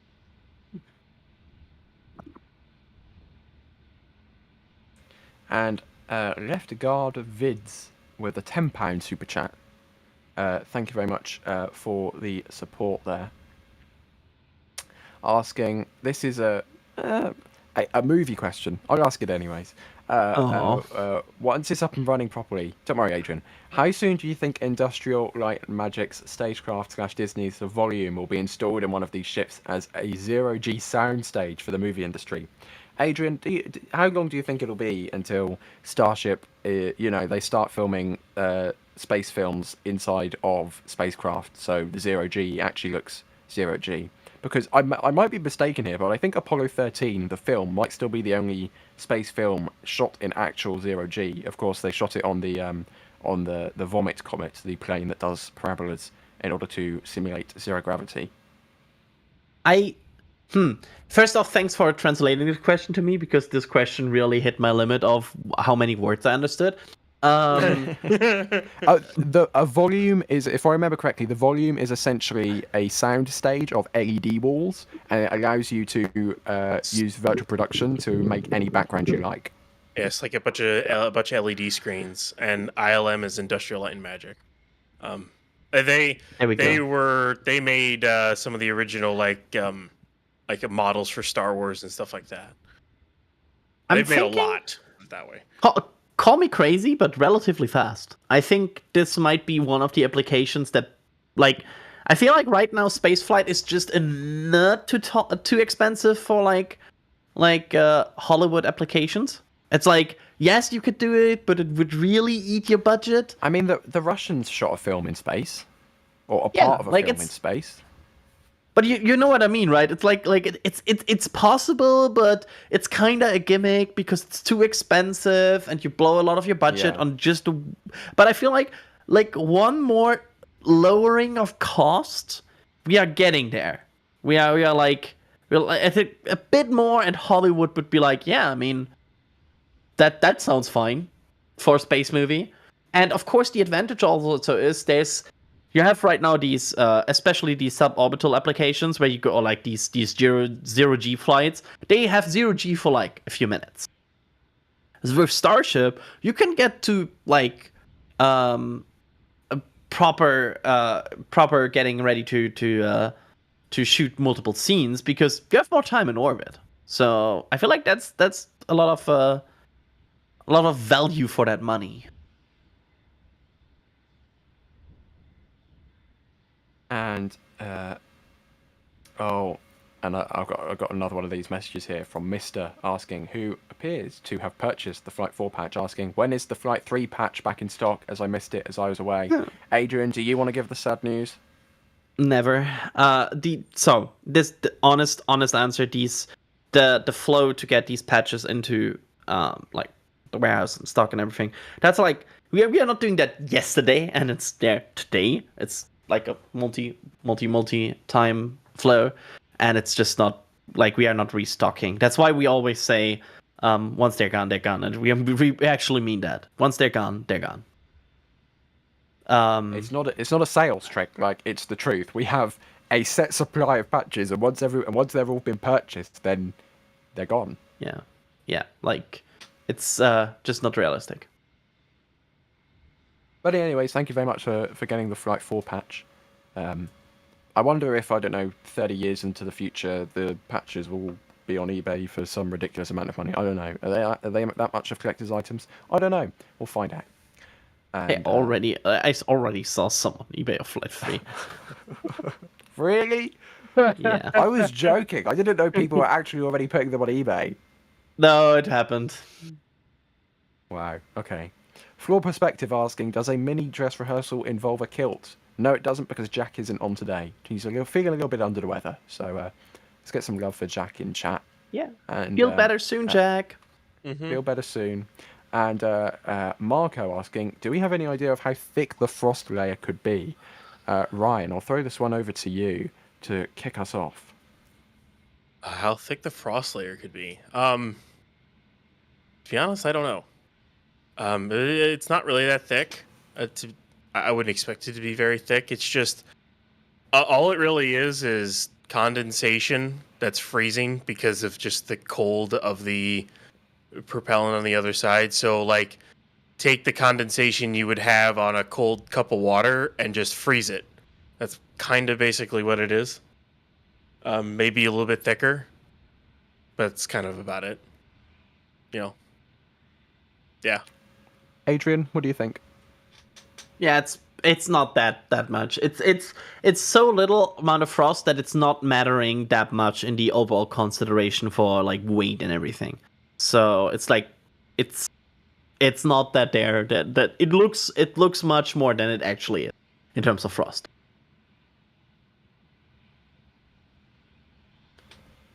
And Robert has purchased the patch from the store as well.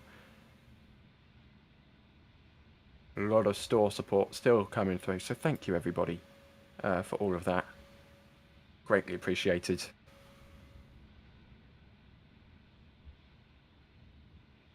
Let's have a look through here.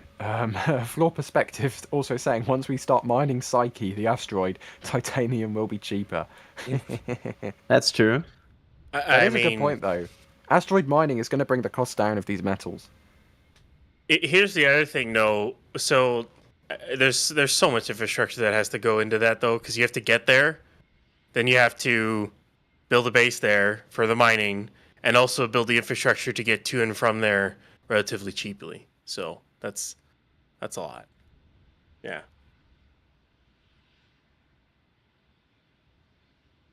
Well, keep an eye here on the bottom of the pad here now, because there was some potential that there might be a simulated tier 0 around like 140. Again, this is just like just grade above tea leaves reading. So we'll see what really happens, but it's just worth to have an eye out here in case something happens. If they do a deluge test, I would assume it's going to be at the end of the Wet Dress Rehearsal, assuming if they do it on Saturday. Yeah, that's what I would expect, because they have a limited number of uses. Not that they're actually going to use them all, although once the cadence really starts going up, they probably will. But like, what's the difference between testing it today and testing it Saturday, kind of thing? You just gotta go through your full launch count, including the. I think they'll just do it Saturday, but that's just me. I see Alex in the back channel already spreadsheeting today's countdown.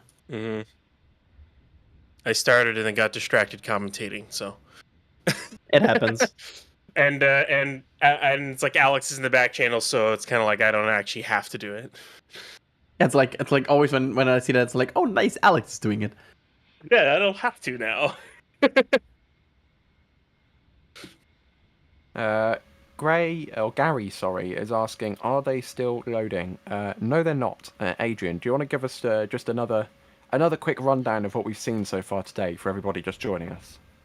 Yeah, absolutely. We have the full stack, of course, here for the next Starship flight test on the pad. And we saw a road closed this morning, and we saw pad clearing and the orbital tank farm spooling up. And then we saw a load of all 4 tanks and also the CO2 tanks and apparently like every related infrastructure here on the ship. A partial load, as you can see. We didn't get to see a bit more frost than you can see right now, as they are only going for a partial load here, as they also have not issued any regulatory needed documents for a wet dress rehearsal. So it seems like SpaceX is performing some sort of partial loading and operations test on the 4th Starship flight stack. And as of now, it seems we are in slow draining detanking mode, and we are standing by for potential other tests they could conduct here in the flow of this process.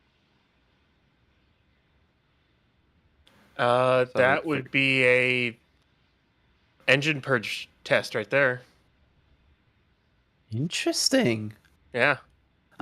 Yeah, you can see the CO2 tank, the chine going. That's crazy. So that's the fire suppression. That's the fire suppression system here. That's the system basically that they will use also in flight to purge any potential residue fire in that system and make sure the Raptors are not like getting eaten by fire inside the bay and like the electronics don't get damaged. So this is the system they installed after Flight 1 to fix a few issues. And this is also close to Alex predicted T0-ish time. So we might have just seen a T0? Or something along the lines, yeah. There's still some wisps coming out the bottom. Yep, that's the engines puffing from the chill. Crispy saying in chat, launch. No, it did not launch. In fact, it is still on the pad. Chris. Thanks for answering that question. Yeah, I mean, it's a real tough one. It's like so many indicators you could see wrong here. Yeah. I mean, it was kind of like Kevin Michael Reed's statement of how Flight 5 will be sometime after Flight 4. It's like, thank you, Kevin, for you say that, like you say, oh, Flight 5 will be after Flight 4 with such high confidence. But then I will redirect you to a program called Starlink, where on May 6th they had 6-57, and on May 8th they had 6-56. Which mission was it? I think it was Group 3. I'm trying to remember. Alex in the back channel could probably remember. But there was like one of the low numbers in one of the groups where they had planned to launch it, but it didn't go until like after like group like 3-20, like later on in the thing. I don't remember which it was, like 2 or 3. Okay, group 4-2, that's right. Like it didn't go until way later. Like it was completely out of order, which just made me laugh. Yeah, it's been a minute. Yep. We cannot keep track of every single launch in the last... I mean, we say Starlink. As we can't, Alex can, but we can't. Like, I'm not even kidding. He had this answer of, it's 4-2 in like 10 seconds here. That's right. It went after Starlink Group 4-20 went 4-2. Yep. And then of course 4-34, but you know. That's a good question. When do we assign like the flight number to flights here? Like if they right now would decide to skip to the next stack, would we still call it Flight 4, or would we call that one Flight 5 and this is Flight 4? Is this already locked in as a flight number? I would say that because SpaceX has said when those two static fired, they say these are Flight 4, and when they static fired 30, they said Flight 5. It's also the funny thing is SpaceX doesn't say the booster numbers anymore, at least not in Twitter or anything. They have during the launch streams, but like. And they do it during the PAs. Like, if you hear a PA at the launch site, they'll say, like, venting from booster 11 or something like that.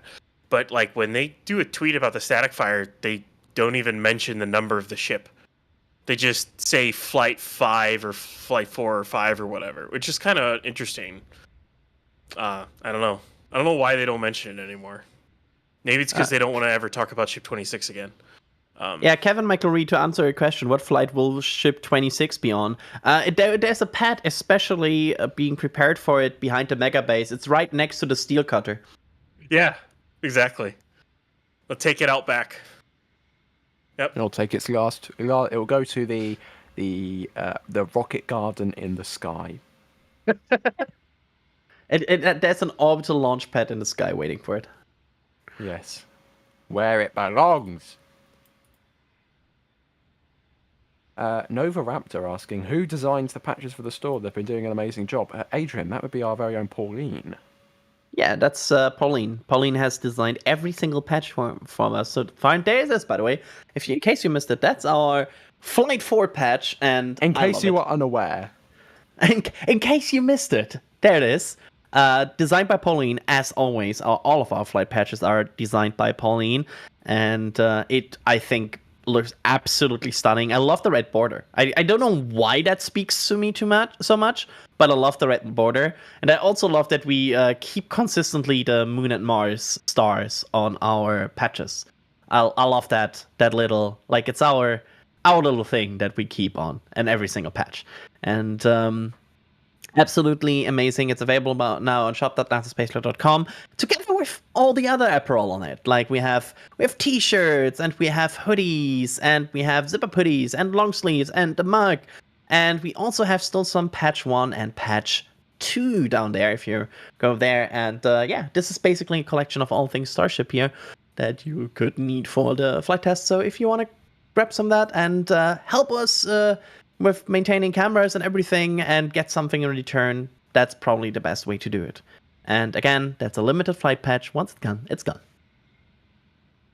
So if you have Flight 3's patch and you need to complete your collection, you can, there's still some 1 and 2s lying around, but as we've said many times already, Flight 3's patch is out of stock, and it will remain out of stock for the duration of the universe, because they are never coming back. That's a long time. It's forever. Yeah. Still watching detanking operations ongoing on the ship and the booster. The frost seems to now be properly kind of trickling away. Mm-hmm. It kind of looks like it's being stretched off, but it's not. It's just melting. And McTulip Netherlands is asking, Ryan said, when the chopsticks fail, the vehicle goes boom. How big is the boom if a fully filled full stack would rapidly, unschedulally disassemble on the pad? Ryan, I'll throw this one over to you. There's a huge asterisk with this, and I'll go back to the N1 pad fallback. So when that had its pad fallback, it was estimated that like a solid 70% of the rocket fuel didn't actually ignite. Or it was something along those lines, maybe 50-70% didn't actually ignite. Now, granted, methane's a little bit different because it's a cryogenic fluid and it would be more easily vaporized or turned into a gas. The problem is we don't know. You could do the straight conversion for how much, if it were to all by some magical way, all the LOX and all the methane combine equally and explode equally. You could do that math, but that's not what's going to happen. There's literally no way for that to happen. It would be a pretty big boom. Like a massive... I really don't know what to equate it to, because it's not a small nuke. It just isn't. It doesn't have the force or the heat or obviously the radiation of a nuke. But it'd be a big boom. It's hard to quantify it because there's no way to really do the math on exactly what would happen, because it depends on how it fails. Like, does the forward dome fail? Does the common dome fail? Does the aft dome fail? What fails and what causes the explosion? We don't. And of course, if it blows up the tank farm along with it, you're talking. Yeah, you're talking a bigger. I don't even know how big you're talking. It's just a big boom. Let's go with that.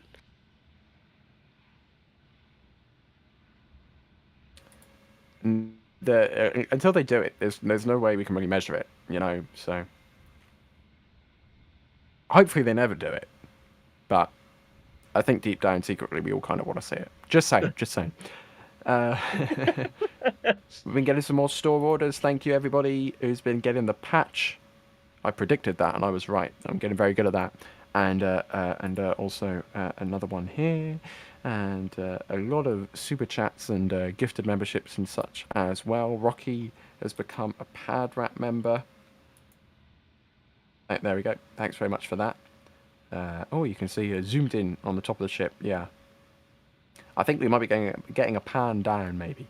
And John, that's another name we see quite often in chat. Thanks very much. Michael is asking, will Starship and boosters be interchangeable? Adrian, I'll throw this one over to you. I.e., could they take Ship 30 and stick it on top and then launch it? From what we know, there's some interchangeability between stacks, but of course they are also just constantly changing things, so it's hard for us to fully know if they are like fully interchangeable. Of course there will be a hard cut with V2. I expect like some sort of very hard cut between V1 and V2, where there's only a certain amount of ships being able to properly withstand that. So that I know that's not a perfectly nice answer, but it's the answer I have. Mm-hmm. A And lot I of just it's also we don't know, too. Because I also need to address something very quickly, because if you heard, and I quote, somebody say, quote, pan down, that is completely false. I've never said that ever in my life. I did indeed say tilt down, which is, of course, what I said. yeah, sure. That's what I said. So Okay. I don't even know why I'm saying this. If because you that want to is tell what I said. yourself that, Ryan, you can. I mean, yeah, sure. Okay. So is KT kilotons an explosion? Because I'm looking up some numbers right now about explosions. So in terms of largest accidental artificial non-nuclear explosions by magnitude, the N1 explosion ranks the 8th highest, with expected around 0.7 kilotons. Not a lot, relatively speaking. Yeah, like around 0.65. So expecting Starship to be a bit higher on that, you would have like around like maybe like 1 kiloton-ish, somewhere in that range. But yeah, the N1A launch explosion was expected around 0.65 kilotons. Just to give you a bit ballpark. Mm-hmm. Seeing just the 4 tanks there looks really weird. There are 4 tall tanks there, which is half of the number of tanks which was originally there. Mm-hmm. It does look a bit strange. And Ryan, do you think they will be gone before launch, or do you think like a couple of them may still be around? Because they're not using them anymore. Yeah, they're still vacuuming out the Paralite inside the LOX tanks. I don't know how much more they have to go. I could see them removing another 1 or 2. It really depends on, because the scrapping team that's there really depends on what they're contracted for at the moment. They may wait till between 4 and 5 to do it. The lucky thing is that these will be easier to scrap because you don't have to cut them in a weird way like you did the other 2, because they don't have the reinforcements. So they just have to separate them from the bottom, pick them up, and just slice them all the way down. Same thing with the other ones. And not only that, the LOX tanks, the inner LOX tanks are actually smaller than the methane or the LN2 ones are. So those will be easier to scrap as well. They just have a larger base inside them, and the reason they did that is LOX is denser than LN2. So yeah. You can see some frost still wisping about. Little traces now, but it's still there, ever so slightly. Let's have a look through here. A load more support coming in the last few minutes. Tom with the €10 super chat. Thank you very much for that. How do you think they will approach radiation protection for crewed flights to Mars? Adrian, I'll toss this one over to you. Yeah, I absolutely feel qualified to talk about radiation protection to Mars.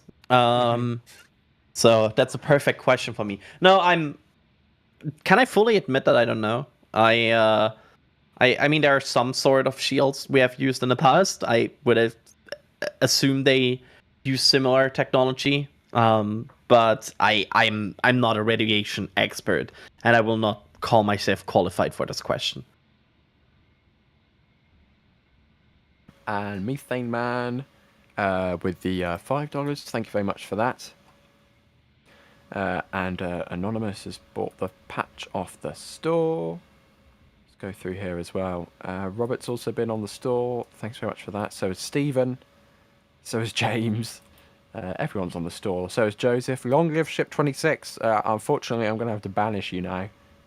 Because Ship 26... No. And Jimmy has purchased 3 things off the store. Have there been any updates on the mishap investigation of Flight 3? Adrian, you're usually our person which emails the FAA and asks them all of these things. Do we have any responses from them about the mishap investigation, or are we still waiting on SpaceX to actually submit it? Actually, I've not heard any update on that, and I might send them an email right now to just check in. Okay. I don't think they'll reply in time before the end of the stream, but you never know. And Anonymous saying, your patches will get a fine addition to my collection. Well, thank you very much for purchasing it. And John, once again, in the chat, gifting memberships, gifting 5 Red Team memberships. Of course, if you received any membership today from anyone gifting them, we don't pick who they go to. The person gifting doesn't pick who they go to. They are randomly assigned based on a concoction of numbers and algorithms that YouTube has come up with. I assume it's something to do with watch time or chat rate or something like that. I'll be honest, we really don't know. But if you were so lucky as to be randomly selected by YouTube for one of those gifted memberships, make sure to thank him in chat, because it is, of course, a very kind thing to do. I think it is my favourite feature of the YouTube chat. You can... Because not only do they financially support NSF, which is always greatly appreciated and really required for the scale of our operations, but people also get access to the memberships they get it for free. So you get access to loads of cool images directly from the photographers in Boca Chica and Florida and flyovers, nudge, nudge, wink, wink. Watch the Starbase update on Monday. And all of those cool stuff.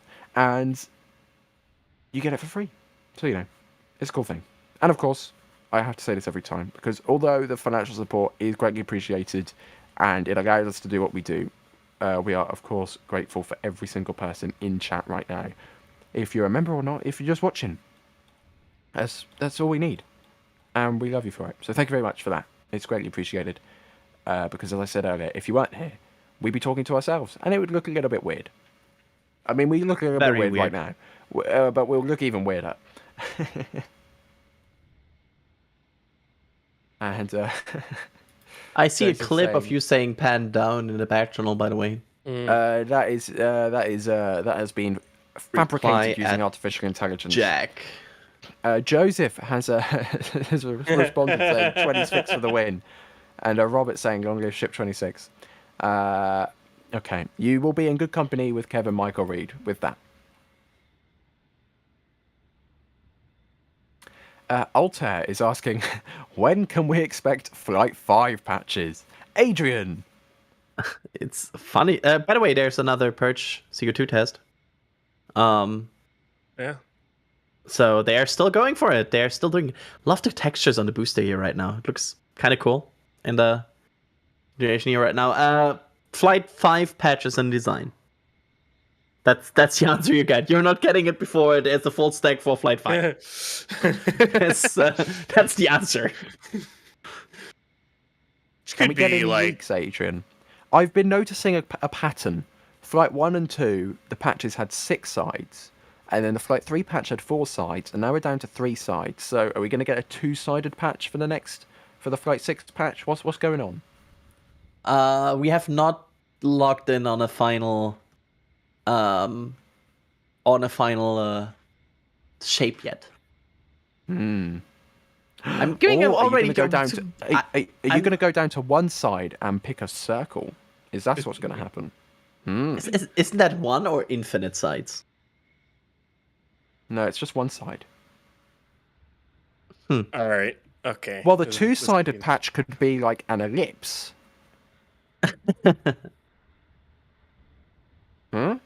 I'm just, chat, I genuinely have absolutely no insight into this whatsoever. I'm just making stuff up, and I'm probably making Alex in Adrian the back very channel. nervous right now. Alex. Just Ryan ... Which one? Yeah. Yes. Yeah. I'm I've pretty done nothing sure. wrong. I'm pretty sure I know who he's talking about, but yeah. I'm nearly certain I know who he's talking about. Miss Daisy is asking. Oh, now I if know you could who he's give talking about. Could give a quick recap on the road closures, wet dress rehearsal when ? Adrian, do you want to give us just a quick overview of? You've already given us an overview of what we've seen so far today. So what are we looking at in the future? So the funny thing is, right now, the day we expect the wet dress rehearsal doesn't have a road closure because we have of course, the road closure today, which is the 16th of May, which I just looked up, which goes from 8 to 8. And then we have another closure tomorrow goes from 8 to 8, which we expect probably is a backup closure to today. We'll see what happens with that, but the MSIPs, the Marine Safety Information Bulletin, which is one of the regulatory requirements to start a wet dress rehearsal, starts on the 18th. So right now, the expectations is that maybe after this test, suddenly there will a closure appear on May 18th from 8 to 8 or somewhere in that line. And that's the sign that we're getting a wet dress rehearsal there. But other regulatory information we have right now points to a wet dress rehearsal as early as this Saturday. Interesting. Oh, I got excited then because I saw some clouds wisping in front of our camera. They're just kind of spooling things down, finishing the detank, taking the vehicle, and then they'll spool down the tank farm and open up the road, most likely. Let's check with the road closure point. Yeah. I said that, and I'm not sure if Jay's even prepared for that. I'm so sorry, Jay. I think our road closure point camera is currently looking at the vehicle. That's the word I was looking for. That was Dear me. I was taking a little while to get out, and I'm going to be patiently waiting. Oh, the tower vent has returned. Hello, Ooh, tower see, vent. that's why it's good that we didn't switch the cameras instantly, because Yeah, now we saw let's the talk tower vent going. Let's talk about the tower vent for approximately 2 minutes, which may or may not be the exact amount of time Jay needs in order to turn one of our cameras around to look at the road closure point. Yes, so professional. Yeah, the tower vent is starting on and off again. This is normal during detanking. Don't read into this like, oh, they're preparing for another load. Could be. The chances are not zero, but this is also a behavior that is observed during detanking operations. Mm-hmm. So there's the road closure. There we go. We can see still the road is closed. Oh god, look at the line Speaking of getting ready for a wet dress rehearsal. Yeah, do you think they will refuel the tank farm? It's a very simple question right now. It's like A yes, B yes, C yes, or D yes. I think that could be the shuttle tanker, but I'm not sure. Oh, that would make Chris B indeed very happy. I think it is the shuttle tanker at the front of the queue. Chris B. Very happy. It is. You can see the curve of the Earth there. It's the shuttle tanker. Happy Chris B. Yep. And it's literally just a tanker with a shuttle on it, by the way, chat. In case you don't know, that's what we are celebrating right now. Jay. Is that the OEM vent? So on the right side, you see a sideboard vent. You can see it very much on the sideboard side there. That's usually indicating, basically that's going on closer to T0. This could be an upcoming not deluge, but like fire suppression system test, but it's a bit wonky. It's sometimes a bit of a wonky system because it should not be completely continuous, but the fact that it's on is interesting. But yeah, just in case we are watching, just in case it's not saying, oh look, like it's just happening in 30 seconds, but we should watch just in case the Fire X turns up here. Mm-hmm. Has the weather improved? I'm trying to have a look. It is still a little bit misty. The weather the last couple of days has been gorgeous, especially when they lifted. There was essentially no heat haze. It was sunny skies, barely a cloud to be seen. And today they do some proper testing, and it's just grey and dull and horrible. It looks like England. Remember Flight 1, where we had perfect conditions on the first day, and then they went for the backup window. It was like fog all the way. Venting. Venting, yeah. That's the vehicle. If we can go to the vehicle. There it is.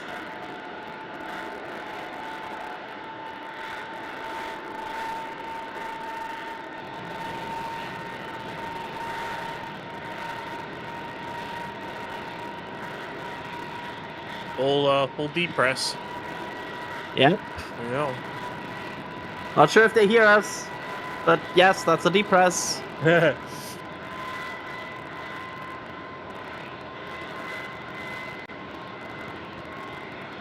And the booster is going as well. Mm-hmm. Yep, everything is going. Look at mid booster, you can see vents. Then you can see grid fin vents, you can see ship vents, you can even see the small ship vent at the, like, barely going next to the chopstick. Every single vent is going. This is a full-on deep press of both vehicles.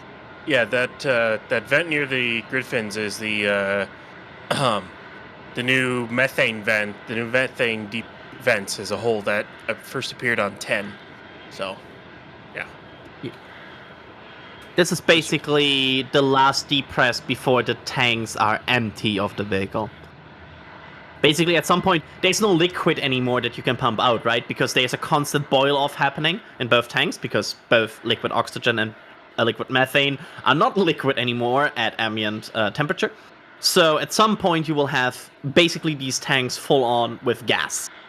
So that's when they depress and bring these vehicles down to like ambient pressure and leave out all the remaining gases. So that's what's happening. You can hear how the sound gets even higher pitched. You know that when you open like some sort of gas containing container and the sound gets higher pitched as they go more empty? You can hear that. Science, how fascinating.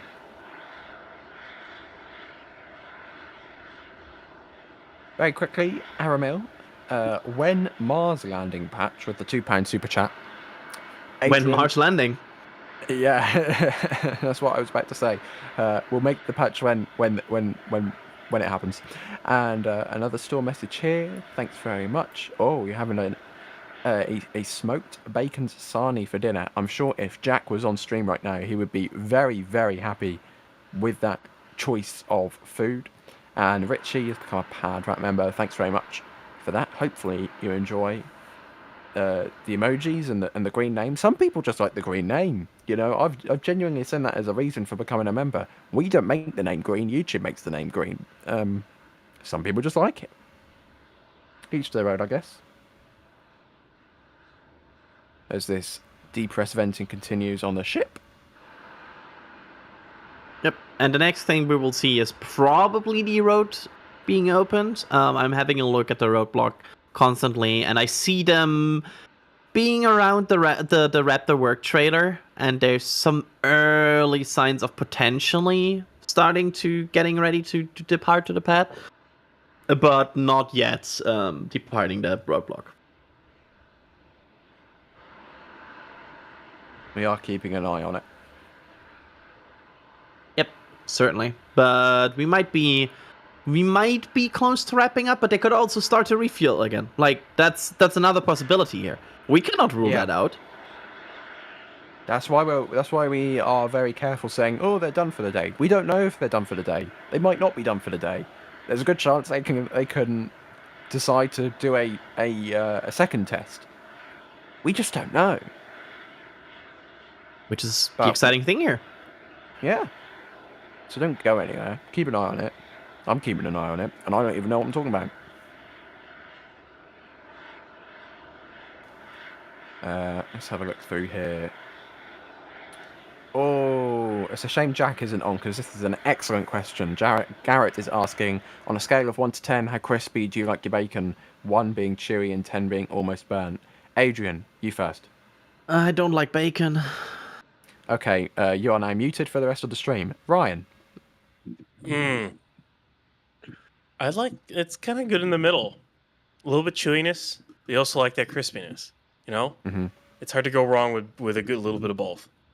Yeah, I'm gonna rate this on British bacon, which is, in my opinion, the best bacon. I'm gonna rate that a 5. I like it being a bit, you know, it needs to work in a sandwich. It can't be really crispy, and it can't not be cooked. It needs to be in the middle. Nice bacon roll. I'm not a bacon hater. I just said I don't like. I said you were muted. You don't like bacon. I mean, that's a very simple requirement. It's Adrian. it's like passable on sandwiches, but I would never order it. That's my opinion about bacon. Like, it's okay to have. Like... Have you ever had British bacon? Oh, he's genuinely been server muted. I think Jay did that. Deserved. 100% deserved. I think bacon is generally okay with like eggs, but yeah. Like, have you ever had British bacon? One of my favorite dishes to make and have is carbonara, which is the American version of that is with bacon. The real version of that is guanciale. So, yeah, but still with bacon, it's still good. Adrian, have you ever had British bacon? I'll try and get an answer to this question at some point. Oh, you have? Okay. So I was going to say, I will force feed you some British bacon in 2 weeks' time, but turns out I don't have to. It's going to be less than 2 weeks. It's going to be literally a week. Like, a week? I will see you guys. I should look at my calendar more often. In literally 7 days, I will see you guys. Like, oh God, 2 Ryans. I will be in England in 7 days. So I can't wait. As if they get you in. Yeah, if they let me in, that's true. I'm still staring at the road closure here. I'm like, they're surprisingly chill still. Like they're not moving. I wonder what it's like to be paid as one of those truck drivers, which is delivering the commodities to the tank farm, but then you have to get stuck in a traffic jam whilst you wait for the road to open. Like, do they pay you by the hour? Like, do you get compensated for that? Because I would get a little bit bored. Just take a nap, play some video games. Yeah, getting like a Steam Deck or a Switch or something like that. Yeah, and like a huge power bank to recharge it and just wait there to the side of the road. Oh, Altair is another good point. Why is there no Shuttle tanker emote on YouTube? Ooh. Good question. I don't have the answer. Chris will have to get on that one. I'm hearing some venting again. Yeah, I think ship's doing a lot of final depress. Okay. Locks vents open. I ask a little toot.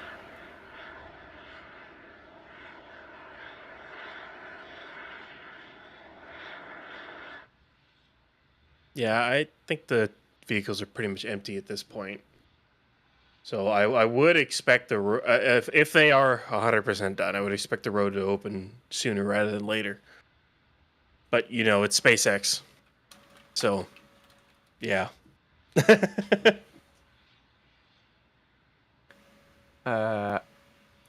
One Wolf has another good point. Talking of mission orders, Voyager 1 and 2 launched out of order. That's true. Yeah. Voyager 1 on the 5th of September, 77, and Voyager 2 on the 20th of August. So just about half a month between them. Let's have a look through here. Again, if you have any questions whilst the vehicle now finishes its first test of the day, I won't say only because we don't know if it's the only test of the day, tag us in chat at NASASpaceflight. if you have any questions or comments, or you know the drill. And John, once again, with a $10 super chat. It's been very active in chat today. When they depress the tanks, is anything put in to keep pressure? Nitrogen in brackets ? Ryan, I'll throw this one over to you. So when they depress it to a point at which they keep at least ambient pressure a little bit higher in the tanks. Because when you have a bunch of cryo fluid in there, it'll constantly evaporate and constantly increase the pressure in the tanks. So what you're doing is depressing it down to the point where you want it to, basically. Yeah, that's basically what they do. That road is still closed. Sheriff, I don't know whether this is new or not, but the Sheriff's blues and twos are now on. And I don't remember seeing them earlier, so I don't know whether that's a sign that they're getting ready to open it up and let those tanker trucks through to refill the tank farm. I see at least I don't know, the Sheriff is parked right behind the Raptor truck, right? Yeah. Yeah. And in the background, you can see they're assembling the office building in the background. You can see those beams being moved by a crane. Yeah, they're right now working on the office building, which is there to the left. I think it's going to be huge when it's done, even just the office building alone. I mean, it's like, what, 5 stories, right? Yeah, it will 4 levels and then the roof. Is what it looks like. Yeah. Hopefully directly in front of our view of the bays, but yeah, we love that. It is literally right in front of the views of the base. I love how we weren't like, yay, we dodged the bullet with the Star Factory. We still have some views and office building. I wonder if we can get planning permission to build NSF towers proper at the highway site. Just like very thin, very tall tower that we always make higher when SpaceX builds something higher.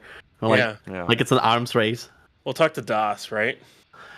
Yeah. That might be one of his projects. I don't know. Das has so many secret projects in his garage. I mean, there must be... Das's garage is protected more heavily than ITAR is. That's how many secret things go on in there.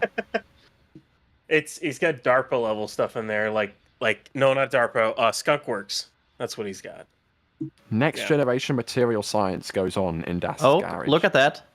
The truck drivers are returning to their trucks. Ooh. Yeah. So unless they're getting bored and going around and going home for lunch, it looks like the road will be opening shortly. I wonder if SpaceX offers them to eat at the flaps when they are waiting there, because they just came from the right side there. Probably. So they might... I wouldn't be surprised if SpaceX is like, yeah, this takes like an hour, just get food there. Like, that sounds likely. I can only imagine what kind of stuff SpaceX feeds, like all the sheriffs there, like, because they have a lot of work to do with all the intermittent road closures. They probably feed them pretty well and treat them pretty well, I would assume. I love the one time they had that pop-up tent. That was my favorite stream so far. the one single pop-up tent being there and they're sitting below. That was fun. Check the tent indicator and there was like still a pop-up tent in the middle of the road. Nope, still going. Brian with the $4.20 super chat saying happy birthday, Ronnie. I'm not sure who Ronnie is, but happy birthday. And Thomas with the store message. Go on, Adrian. Loading equipment quickly into the truck. I'm obsessed with the roadblock right now. I'm sorry. Okay. Anyway, Thomas, thanks for getting the patch shirt off the store. Do we still... I haven't actually checked, Adrian. Do we still have any of the 3 patch merch items, or yep, that's all gone. They got... It's all gone. But you can still get the re-entry club. Mm-hmm. Yes, that's a good point. I have 2 of those. Really cool shirt. Our celebratory shirt and hoodie for the... and sweatshirt for the... and mug. I'm looking through here. I keep saying more things. For the entry of the Flight 3 Starship successfully. And the big mug. I keep forgetting that we do the big mug now. I say big mug, it's just a taller mug. 17 ounces or OZ. Fluid ounces? I don't know. I don't do American units. I'm sorry. It's not fully 17 ounces. That wording has been corrected. Okay. The car on the right side has turned its light on. Interesting. It does look like the trailer is hooked up as well. They just pull something out of the trailer or something? Or put something in? I don't know. Oh yeah, they're closing the trailer. Look. Oh, they're closing the trailer, yeah. I think we're getting ready here. Maybe, maybe not. I don't know. Yeah, I think This is I mean, why would you turn around that car? right. This is fantastic viewing here from NSF. We are watching cars pack up. Get ready to go. Yeah, every time this is like the moment where, for example, my grandparents turn on the stream for the first time. I'm like, I'm talking about rockets, and they turn on. It's just a picture of a lot of cars at a roadblock, and they're like, this is 100% that moment. I think And the we're sheriff getting is on ready the here. move. Yeah, we have sheriff movement. The red truck is now going down the road. So And that's one it's vehicle lights past off, the and away roadblock. we go. The red truck has apparently some serious business here. It's just cruising. He's going. He needs to get to that pad ASAP. What you don't know is that worker already it's basically done with its work for 4 hours now, but forgot his house keys at the pad. Yeah. Yeah. Little And it looks like did we know. the road is opening. Yeah, Yep. look at the road's opening. There's the Raptor truck going. Full opening would be when they also let the tanker trucks through, I guess. Well, there's But nothing stopping them. Yeah, the roadblock is resuming. It's going, not resuming.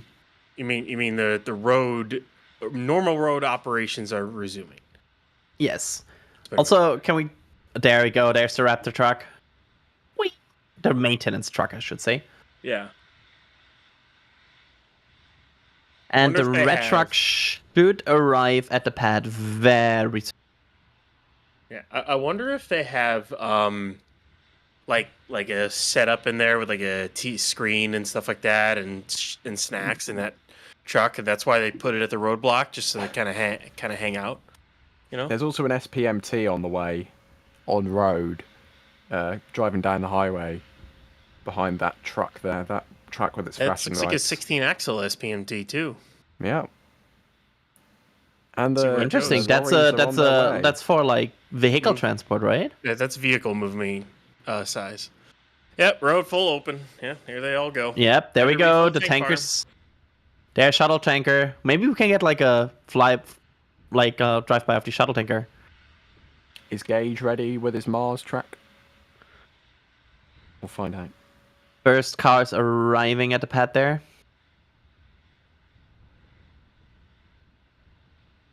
We'll see. Chris is if- asking to track the shuttle tanker. Yep. There's the car coming on the left side. You can see it there. Cars are going to the pad. We're standing by for a potential track shot of the shuttle tanker. No, it's already passed at this point. It's already passed. Oh. Should be appearing on highway soon. We will see it on the pad soon. Yeah.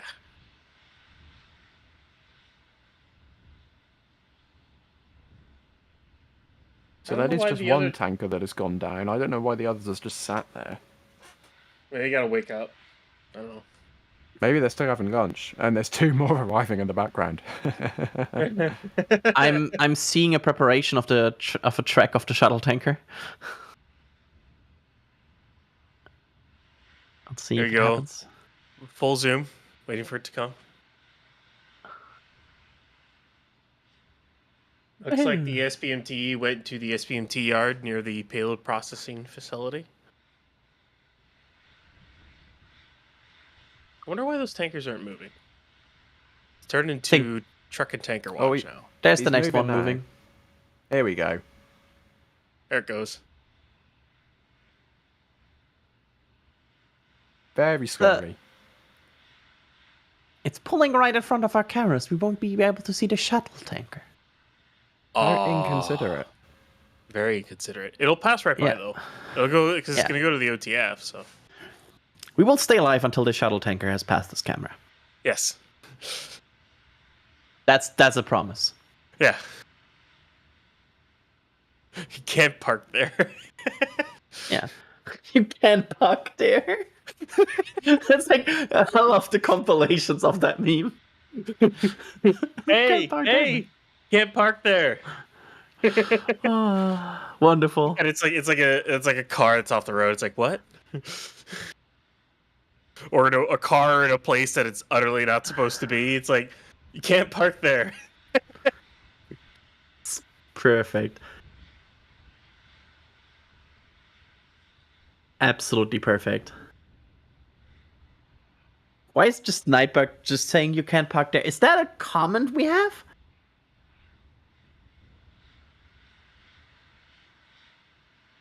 Let me see. Oh, it's Is a it command. A command. It's the telehandler. Oh yeah, because it parked in front of our view from trailer during the static fire. Of I remember that. 9. At least it's not that one bus that got stuck on launch day. Yeah, that Oh was yeah. also very funny. Here it comes. Here comes the shuttle tanker. Get ready, everybody. The most It's the exciting thing of moment the the we just day. yeah, Yeah. we just watched a multi-hour rocket test, but here comes the shuttle tank.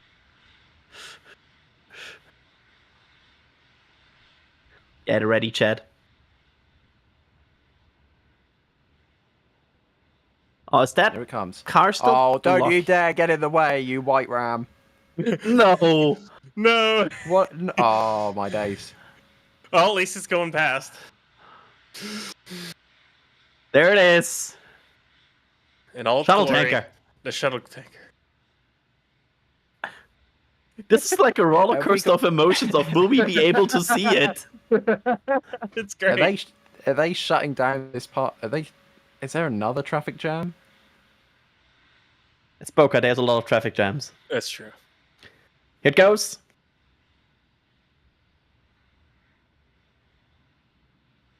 They're probably checking if the pad is already safe to approach.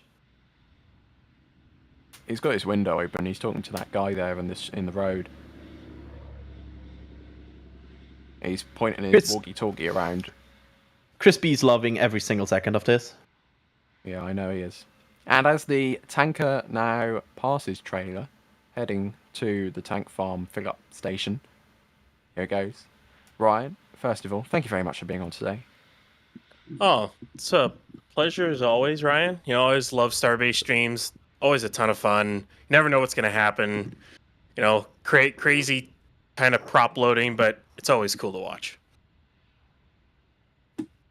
Adrian, same goes for you. Thank you very much for hanging out today as the tanker now gets ready to do its little reversing. Thank you so much for having me. This was I enjoyed this. This was very good questions today. I really enjoyed answering the questions today. So thanks everybody for asking the questions, and of course also thank you to Ryan Caton here for hosting today. Yes, thank you, Ryan Caton, for hosting. You're very welcome, Ryan Caton. And in the background, first of all, big thanks to Jay for pushing buttons. Oh, there he is, live stream operator. He does a lot more. He was also, as we were getting going here, the cellular networks decided to stop being cellular networks. So if you saw some of the cameras flickering in and out, going to flashing grey or whatnot, that's because the internets were dying a little bit out in Starbase at that time of day, and Jay was working hard on moving the cameras over to Starlink and other networks and things like that. So big thanks to Jay for sorting not only the stream out, but also like the entire infrastructure, making sure we had crystal clear views of the testing. So thanks very much, Jay. And pulling his faders, making me remind that he's got faders now for audio. And with that, as we watch the shuttle tanker reverse up into the orbital tank farm refilling station, I don't think there's really much else to say. Mm-hmm. He keeps putting my name card up and then taking it away instantly. That's not my name. That's not my name. It's network. Okay, I see what you're doing there, Jay. I see what you're doing. Jay's Oh, having fun in unfortunately- the background right now. Yes. Well, we'll pretend. Yeah. Okay. We'll let Jay have his fun. And I think I'm going to leave it there because I'm going to go get some tea. Thanks everybody for watching, and hopefully we'll see you in the not too distant future for a proper full stack wet dress rehearsal. So thanks for watching, and goodbye. Bye. And here we go.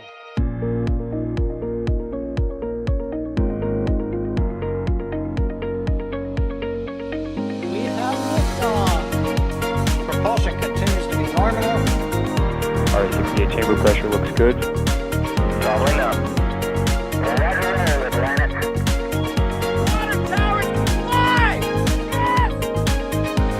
Tango down to nominal. Flight downside FTE off. Say again, FTE off. Off. It's orange! Orange 45! Oh my god! Oh my god! Decollage! Put that in the big bag, you know. 343 unfolds to go. Indeed. We rise together back to the moon and beyond. The methane would be igniting the flare, correct? Yikes. You dead? Sure. We don't need any more of these.